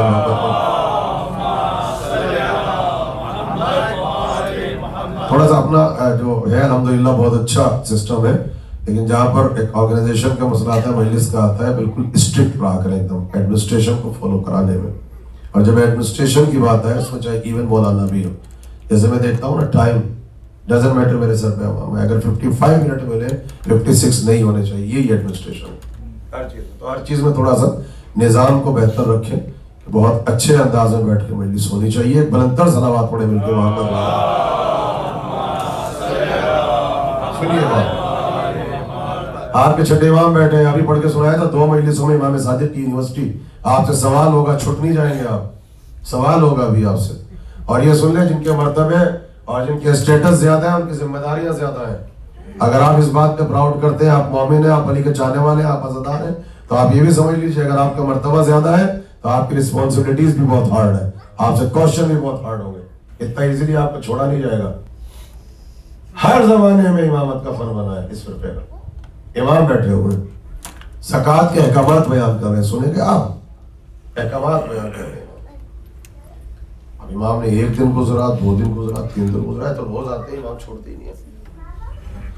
اچھا ہوتا یہ ہے, انسان کا ایک نیچر ہے. دیکھیے یہ بالکل آپ اس میں انکلوڈ, آپ نہیں اس میں میں بھی ہوں اس میں شامل ہوں. سنیں گے آپ, اگر سب وہ بیٹھے ہوں جو نمازی ہیں, سب سارے نمازی, اور اتفاق سے کسی دن کوئی بیچارہ ایسے آ جائے جو سینٹر کم آتا ہے یا نماز نہیں پڑھتا, اور مولانا اس دن امپورٹنٹ سب نماز پہ پڑھ دے, تو سب اسی کو دیکھیں گے, الٹا اسے مولوی کے خلاف کر دیں گے. دیکھا آپ نے مولانا آپ کے خلاف پڑھ رہے تھے. نہ مولانا ان کو جانتے ہیں نہ پہچانتے ہیں. ایک آدمی 99% سینٹر میں آتا ہے, ایک دن 10 محرم کو آتا ہے. جیسے میں نے سینٹر کی امپورٹنس پہ پڑھا, سب نے اٹھایا پڑھا, کیا سن لو اللہ آپ کو کہہ رہے ہیں, اس کو کر دیا میرے خلاف. تو یہ ہر زمانے میں ہوا ہے. چھٹے امام کے زمانے میں بھی سارے کیس ہوتے تھے, وہاں پہ بیٹھے ہوئے تھے. ہمارے امام حکم زکوٰۃ, اب وہ سارے تو وہ تھے جو امام کے دسترخوان میں بیٹھ کے کھاتے تھے وہ ایک آگے بیٹھ گیا, وہ واقعاً سرمایہ دار تھا. اب جہاں امام زکوٰۃ کا حکم دے سر اٹھا کے سن لو میاں, تمہیں سنا ہے, ہم تو خود لینے والے.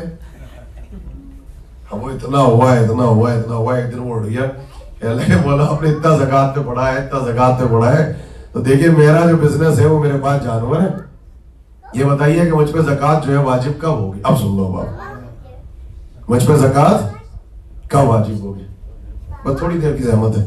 تو کہا کہ سنو تمہارے پاس مثال کے طور پر یہ والے اینیمل 40 ہوں. اب امام دیکھیے کیسے تربیت کر, یہ اینیمل آپ کے پاس 40 ہو تو زکوٰۃ ہوگی. کہا مولا 40 ہونے چاہیے, کہا بالکل.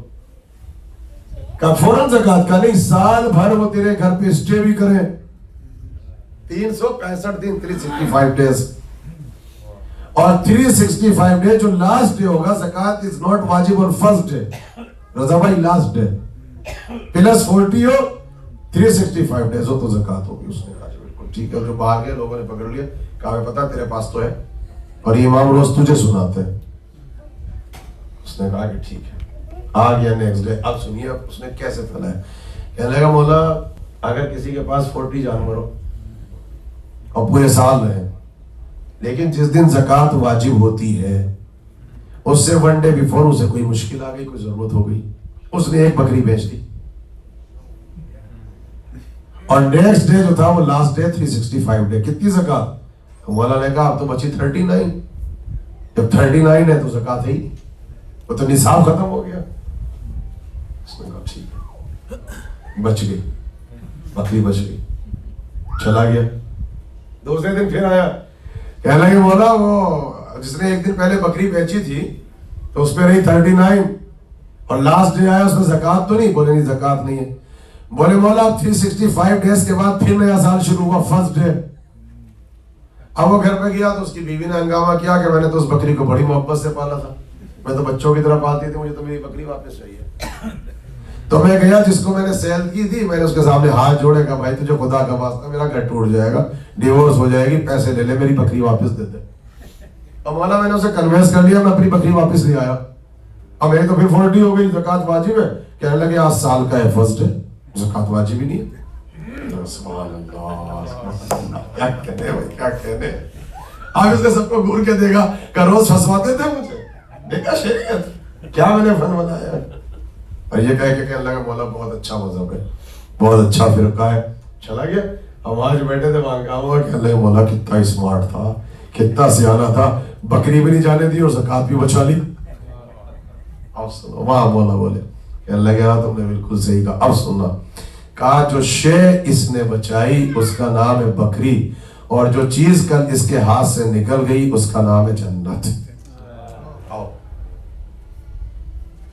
کہنے لگے مولا نے کیا کہا. کہنے لگے تم اس سے اوور انٹلیکچوئل سمجھتے ہو, تم اسے اسمارٹ سمجھتے ہو, اتنا ذہین. دنیا کا اتنا احمق ترین بیوقوف شخص میں نے نہیں دیکھا جس نے ایک بکری کے ذریعے جنت کا سودا کر لیا. آج ہمارے یہاں پارکنگ لاٹ میں یہی ہے کہ جو مذہب سے ہمارے یہاں فن بنا لے, کھیل لے, سب کر لے, کہتے ہیں کیا اوور انٹلیکچوئل ہے, کیا ذہین انسان ہے. مولا کیا کہتے ہیں, جس کے پاس مذہب نہیں ہے, جس کے پاس اللہ کی معرفت نہیں ہے, جس کے پاس مال محمد کی عزت نہیں ہے, جو اپنے مذہب کو نہیں سمجھتا, دنیا کا اس سے بڑا کوئی بیوقوف اور احمق شخص نہیں ہے جو ایک بکری دے کے جنت کو چھوڑ دے. اور یہ ہر زمانے میں رہا. بس میں یہاں سے آگے بڑھوں گا, بات چلی تھی کہ سارا مسئلہ کہ فل ٹائم شیعہ بنے. قسم خدا کی کوشش کریں کہ جب آپ پہچانے جائیں معاشرے میں تو پتہ چلے کہ یہ ازادار چینجنگ آنی چاہیے. عشرے کے بعد اگر میرے آنے کی محنت سوالت ہے تو قسم خدا کی آپ گھر پہ جا کے کہنا کہ ہم نے اس سال عشرے میں کچھ سیکھا تو ٹھیک ہے, اور اگر کچھ نہیں سیکھا, سب کچھ ٹریڈیشنل سیکھا ہے تو دوبارہ مجھے بلائیے گا نہیں, آپ کوئی فائدہ نہیں. اب چوتھے امام پھر آ جائیے بھائی, امام بیٹھے, پتہ ہے کتنا سن ہے, 2 برس کا سن ہے چوتھے امام, جسٹ 2 year old. اور امام حسین بہت چاہتے ہیں, کیوں نہ چاہیں, حجت خدا ہے, وقت کا معصوم ہوگا. علی ابن الحسین معصوم کا مرتبہ, بیٹے اپنی جگہ, معصوم کا مرتبہ اپنی جگہ پر, امام کتنا چاہتے ہوں گے. کسی نے آ کے کہا کہ زین العابدین کو بخار ہے, جسم کانپ رہا ہے, جسم تپ رہا ہے, سنیے آپ. کہتا چوتھے امام گئے, سنیے تجزیہ کر کے اٹھیے گا. امام گئے, جانے کے بعد چوتھے امام کو لیا, ایسے گود میں لیا, نام ہے علی. یہ زین العابدین, سید الساجدین, یہ تو سب لقب ہے مولا کے, نام ہے علی. گود میں لیا, سینے سے لگایا, لبوں کا بوسہ لیا, کہنے لگے علی ابن الحسین بابا کی جان, بخار ہے, شدت ہے, تمہاری کوئی خواہش ہے؟ 2.5 برس کا سن, 2.5 برس کا, کوئی خواہش ہے, کوئی ضرورت ہے؟ کائنات عالم کے خزانوں کی چابیاں میرے پاس ہیں, بتاؤ کیا چاہتے ہو. اب سنیے, ہزاروں عارفوں کے مقولے قربان ہو جائے چوتھے امام کے اس جملے پر. امام نے سر اٹھایا, بابا کو دیکھا, کہا بابا ہاں ایک خواہش ہے, پہلی مرتبہ کرے بابا ایک خواہش ہے. امام حسین نے لبوں کو چوما, کہا بیٹا بتاؤ سجاد کیا خواہش ہے؟ کہا بابا میری خواہش یہ ہے کہ میری کوئی خواہش ایسی نہ ہو جو خواہش پروردگار کے خلاف ہو. میری کوئی خواہش ایسی نہ ہو خواہش پروردگار کے خلاف. یہ چھوٹے امام چھوٹے. اور سنیں گے آپ اللہ نے کیا مرتبہ دیا. ابھی چلیے اپنے گھر میں چلنا, گاڑی میں بیٹھنا, پوچھنا بیٹا ہو از علی ابن الحسین. ہو سکتا ہے وہ تھوڑی دیر گنے گا, کاؤنٹ کرے گا, پھر بتائے گا. لیکن قسم خدا کی اس سے جا کے کہو ہو از زین العابدین, ایکسٹمپور کہے گا از مائی 4th امام. حالانکہ زین العابدین کیا ہے, تو صفت ہے, نام تو علی ہے, لیکن آپ نے دیکھا کردار کتنا اعلیٰ ہے کہ امام کا کیریکٹر, امام کے آداب, امام کی صفات امام کے نام پہ غالب آ رہی ہے. بچوں کو نام نہیں پتا, جا کے امتحان لینا کہنا زین العابدین. میں یہ روایت اور زحمت تمام یہ کب ہوا, 1000 مرتبہ واقعہ سنا, لیکن ایک ڈیفرنٹ اینگل سے اس کو سنیے. یہ جو آپ نماز پڑھتے ہیں, نماز کے بعد مصافحہ کیوں ہے؟ 2 چیزیں ہیں. یہ میں بالکل رہ گیا تھا, میں نے حجت خدا میں پڑھا تھا 2 مجلسوں میں. ایک تو نماز میں قد قامت الصلاۃ, میں نے کہا تھا پوری اذان ہوتی ہے, آپ چپ بیٹھ کے سنتے ہیں, لیکن جب قد قامت الصلاۃ ہوتا ہے, چاہے جتنے بڑے ہو آپ کو اٹھ کے کھڑا ہونا پڑتا ہے. اس لیے اذان میں نہیں ہے, قامت میں, چونکہ آپ بیٹھے ہوتے. قد قامت الصلاۃ, یہ آپ کے چھٹے امام سے پوچھا گیا تھا کیوں ضروری ہے کہ جب قد قامت الصلاۃ ہو تو ایکسٹمپور کھڑے ہو جاؤ. کہا قد قامت الصلاۃ کا مطلب یہ نہیں کہ نماز قائم ہو گئی, ترجمہ یہی ہے ظاہری, نماز قائم ہو گئی. امام نے کہا کہ جب میرے بیٹے مہدی کا ظہور ہوگا تو فرشتے کی پہلی آواز آئے گی, وہ آسمان سے کہے گا قد قامت الصلاۃ. جتنے عزادار ہوں گے, جتنے شیعہ ہوں گے, وہ برجستہ امام کی نصرت کے لیے اگر لیٹے ہوں گے تو بیٹھ جائیں گے, بیٹھے ہوں گے تو کھڑے ہو جائیں گے.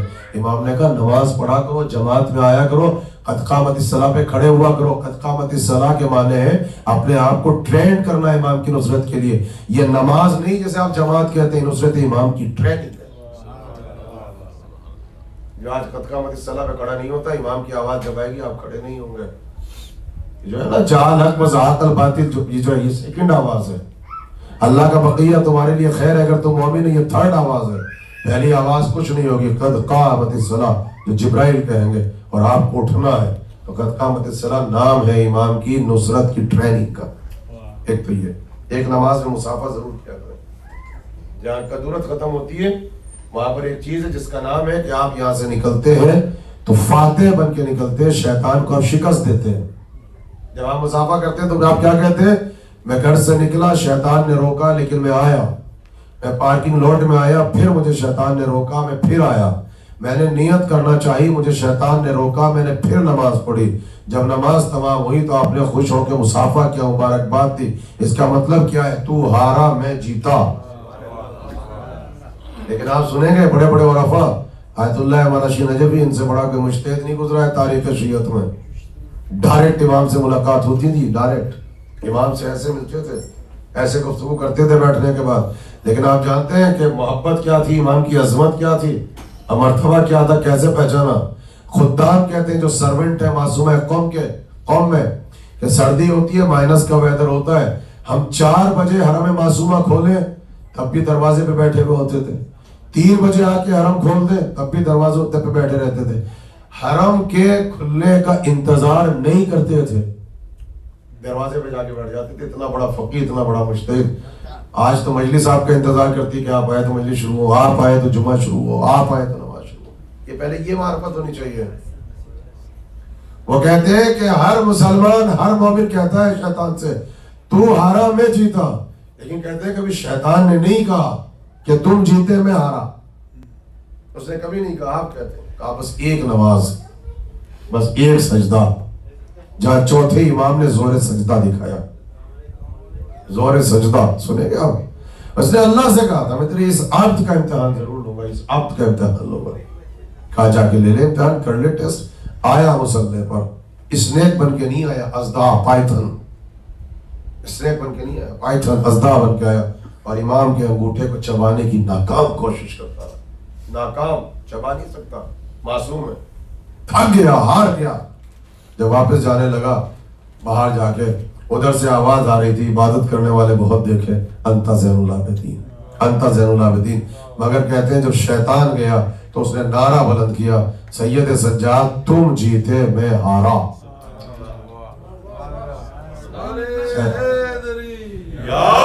جی سلامت رہنا حیدری.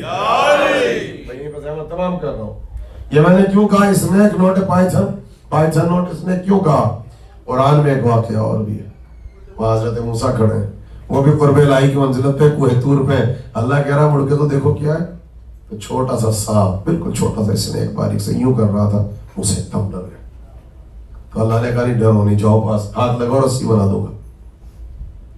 وہ بھی قرب الہی میں, یہ بھی قرب الہی میں. وہ بھی اللہ کے پاس, یہ بھی اللہ کے پاس. وہ بھی عبادت کی منزلت, یہ بھی عبادت کی منزلت. وہاں اسنیک, یہاں پائتھن. وہاں وعدہ کے نقصان نہیں پہنچائے گا, پکڑ لو, یہاں پہ وعدہ بھی نہیں, ڈائریکٹ آ گیا.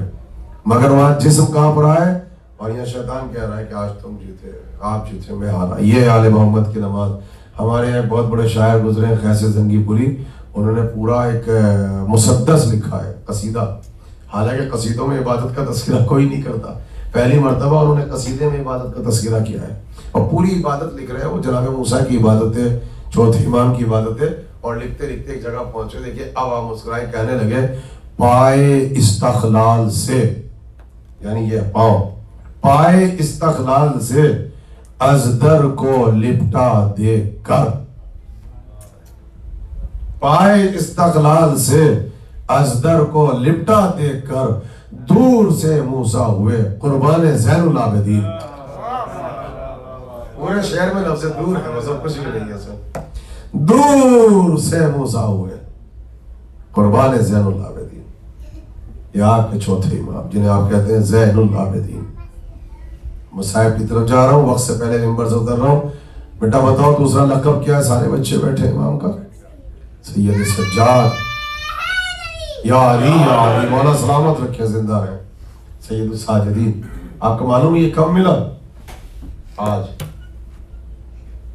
اگر کوئی آپ سے پوچھ لے کب ملا, پہلا تو آپ کو پتا ہے بیک گراؤنڈ, یہ کب ملا؟ سید سجاد. آپ ہے ساجد, وہ ہے سجاد. آپ اللہ کو واحد کہہ سکتے ہو؟ واحد کے معنی ایک ہے, اور احد کے معنی بھی ایک ہے, لیکن آپ اللہ کو واحد نہیں کہہ سکتے. اللہ کو احد کہتے ہیں. قل هو اللہ احد. کیوں؟ ایک وہ ہے اکائی جو تقسیم ہوتی ہے, ایک کا آدھا ایک کا دو, اور احد کے معنی اکیلا. تو اگر آپ اپنے باپ کے اکیلے ہیں تو آپ واحد, آپ احد نہیں ہیں. لیکن اللہ اکیلا ہے تو کیا واحد نہیں, وہ احد ہے. لیکن اللہ کے لیے اگر کبھی لفظ واحد آپ استعمال کرتے ہیں تو شریعت کیا کہتی ہے؟ ایکسٹمپور کو وحدہ لا شریک, ایک لفظ کا اضافہ کرو, اس کا کوئی کمپینین نہیں ہے. ویسے ہی آپ ساجد, وہ سجاد. لیکن اگر کبھی ان کے لیے ساجد کا ورڈ استعمال کرنا پڑے تو شریعت کہتی ہے فوراً کو سید الساجدی. ساجد نہیں کہہ سکتے آپ, چونکہ وہ آپ سید الساجدین ہے, ورنہ آپ ہیں ساجد, وہ ہیں سجاد. یہ ہمیشہ یاد رکھیے گا. تو ہوا کب؟ کہتے ہیں شام غریبہ میں جلتے ہوئے خیمے کی راکھ پر اب جو سجدے شکر کے لیے سجدے میں سر رکھا. سجدے شکر میں, شکوہ نہیں, رونا نہیں, ابھی کچھ نہیں, بیمار ہیں. شام غریبہ میں جلتی ہوئی راکھ پر اب جو سجدے میں سر رکھا, تو نماز شب کے وقت سجدے سے سر اٹھا رہے تھے اور کہہ رہے تھے ربنا تقبل منا. یہ سنیے, یا اللہ ہم آل محمد کی اس قربانی کو قبول کر لے, اس والی قربانی کو. تو ایک دم آواز آئی کہ سجدے کرنے والے بہت دیکھے, انت سید الساجدین, آپ تو سجدہ کرنے والوں کے سردار ہیں, آپ تو سجدہ کرنے والوں کے سردار. یہ ہے بیک گراؤنڈ. اسی لیے کہا ساجد اور ہے, سجاد اور ہے. ساجد اسے کہتے ہیں جو اپنے سجدوں کے لیے پاک زمین کو تلاش کرے, اور پاک زمین جس کے سجدوں کو تلاش کرے اسے سجاد کہتے ہیں.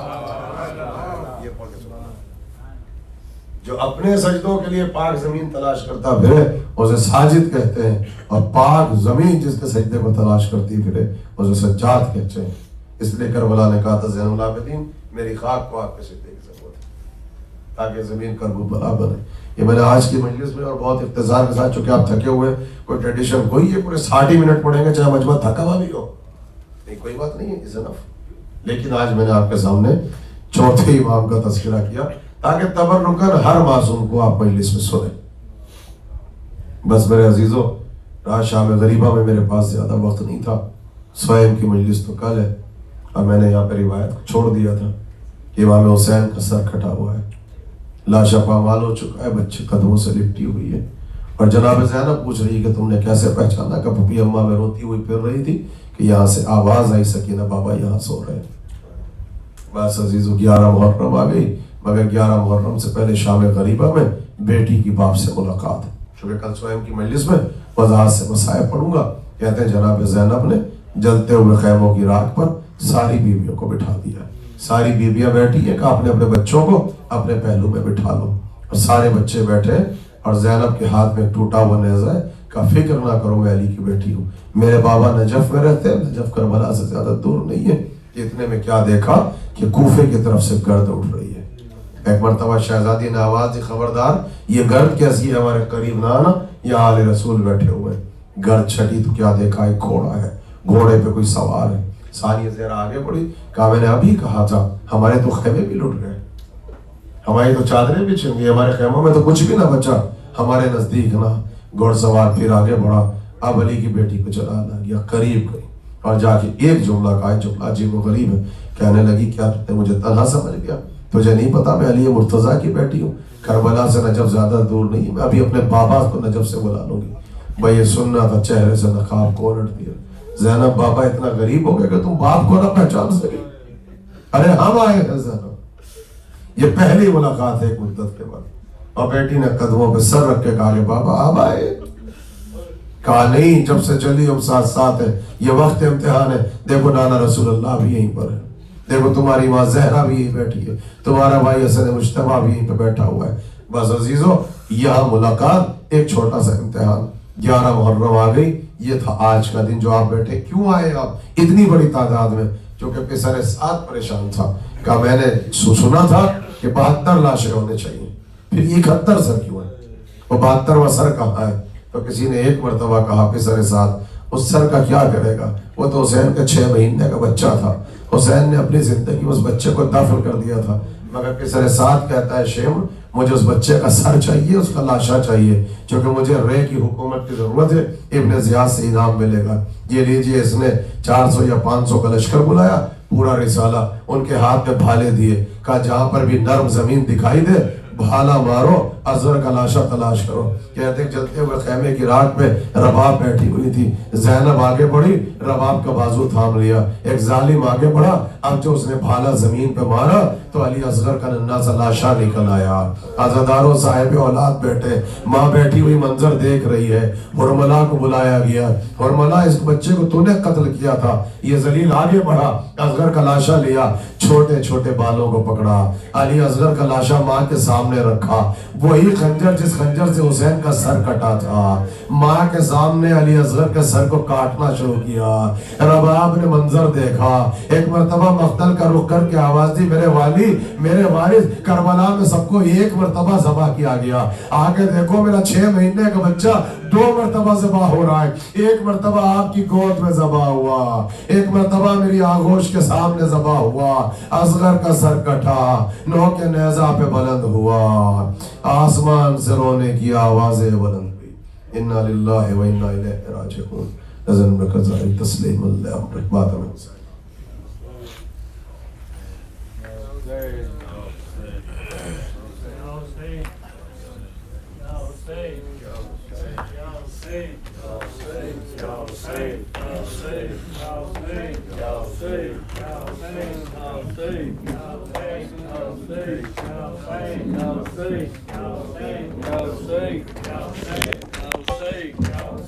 I'll say.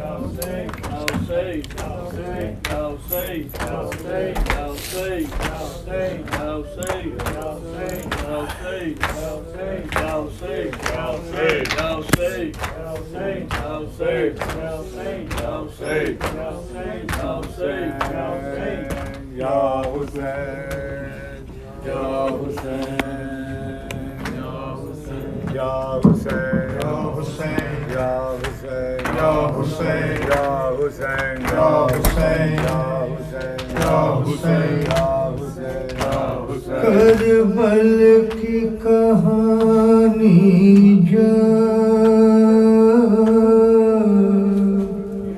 کوئی بھی سنائے گا دل والوں کی آنکھوں سے ایک دریا بہائے گا زہرا زہرا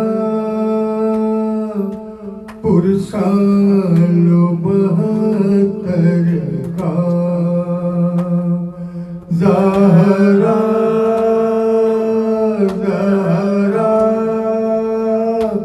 پرسال و بہتر کا وہ قافلہ سرور کا جو شان سے نکلا تھا وہ قافلہ سرور کا جو شان سے نکلا تھا سغرا کو خبر کیا نہیں نہ لوٹ کے آئے گا زہرا زہرا پرسال و بہتر کا زہرا زہرا پرسال و بہتر کا مہمان بلایا ہے اے کوفی و سرور کو مہمان بلایا ہے اے کوفی و سرور کو کیا کن بشہیدی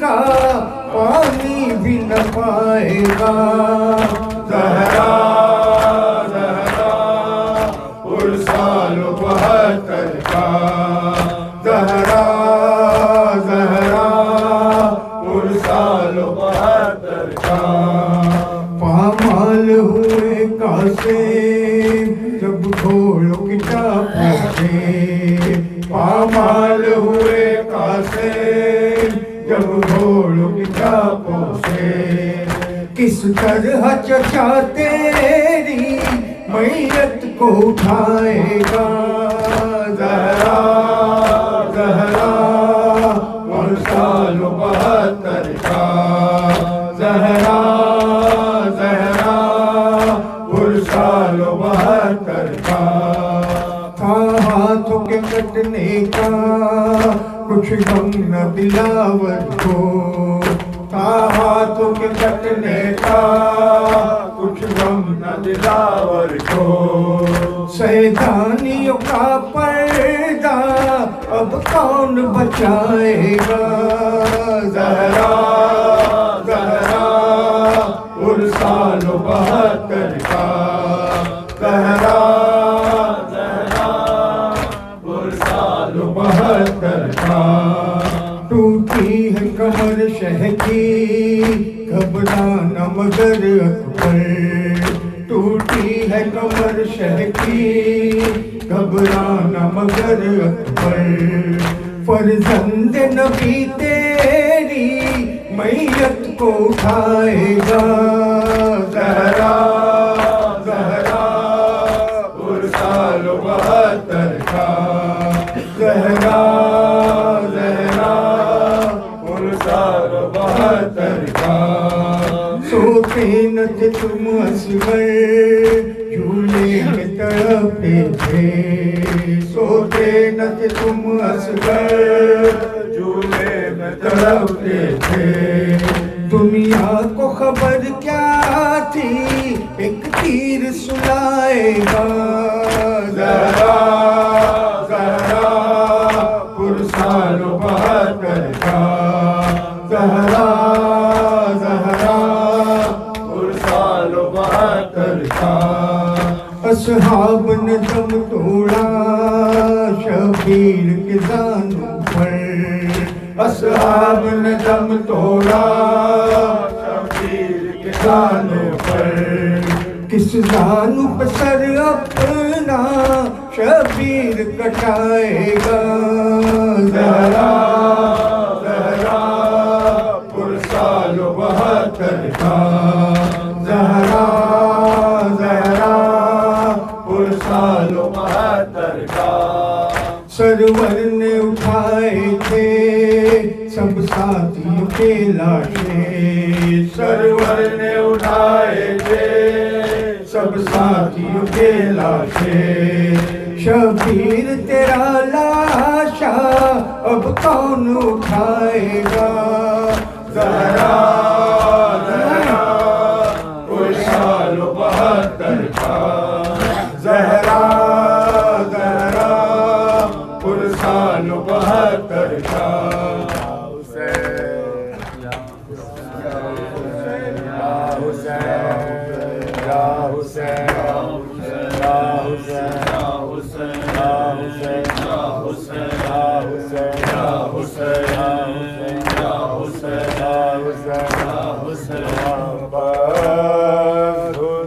حسین کر وہ بلا کہ نہ آ سکے واپس حسین کر وہ بلا سے نہ آ سکے واپس حسین کر وہ بلا سے نہ آ سکے واپس حسین کر وہ بلا سے نہ آ سکے سر کو کٹا کے دین نبی کا بچا سکے سر کو کٹا کے دین نبی کا بچا سکے واپس حسین کر وہ بلا سے نہ آ سکے واپس حسین کر وہ بلا سے نہ آ سکے ٹکڑے بکھر گئے تنے پاش پاش کے ٹکڑے بکھر گئے تنے نہ لا سکے واپس حسین کر وہ بلا سے نہ آ سکے واپس حسین کر وہ بلا سے نہ آ سکے کر لو کہ آخری ہے زیارت رسول کی کر لو کہ آخری ہے زیارت رسول کی شاید لوٹ کر علی پر نہ آ سکے شاید لوٹ کر علی پر نہ آ سکے واپس حسین کر وہ بلا سے نہ آ سکے واپس حسین کر وہ بلا سے نہ آ سکے زینب نہ رویا نو محمد کی لاش پر زینب نہ رویا نو محمد کی لاش پر ایسی بہن کہاں جو برا گھر لٹا سکے ایسی بہن کہاں جو برا گھر لٹا سکے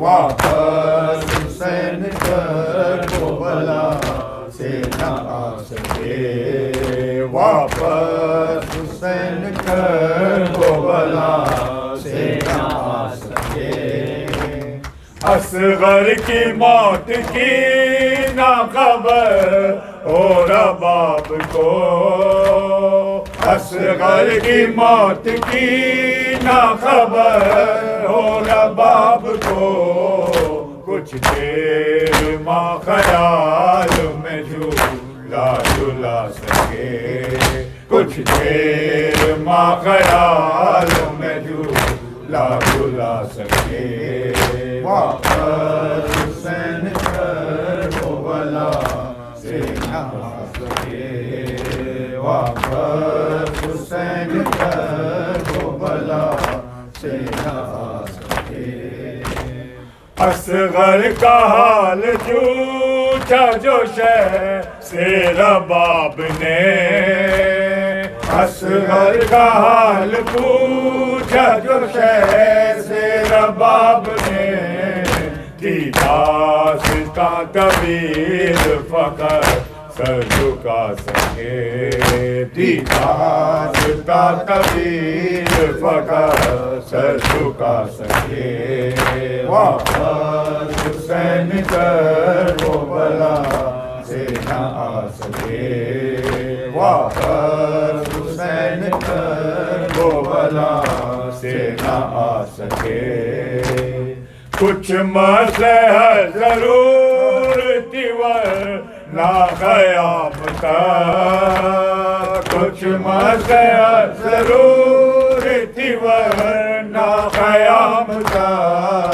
عباس اور فرات سے پانی نہ لا سکے عباس اور فرات سے پانی نہ لا سکے واپس حسین کربلا سے نہ آ سکے واپس حسین کربلا سے نہ آ سکے شمسی سوا حسین کے دور یزید میں شمسی سوا حسین کے دور یزید میں کوئی نہ تھا جو دین کی بیڑی بنا سکے کوئی نہ تھا جو دین کی بیڑی بنا سکے واپس حسین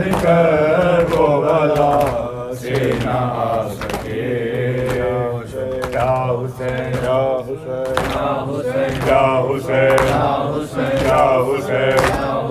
یا حسین یا حسین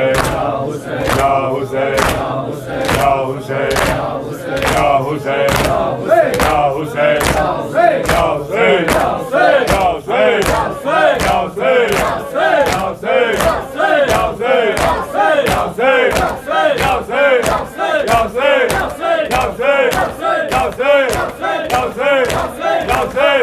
حسین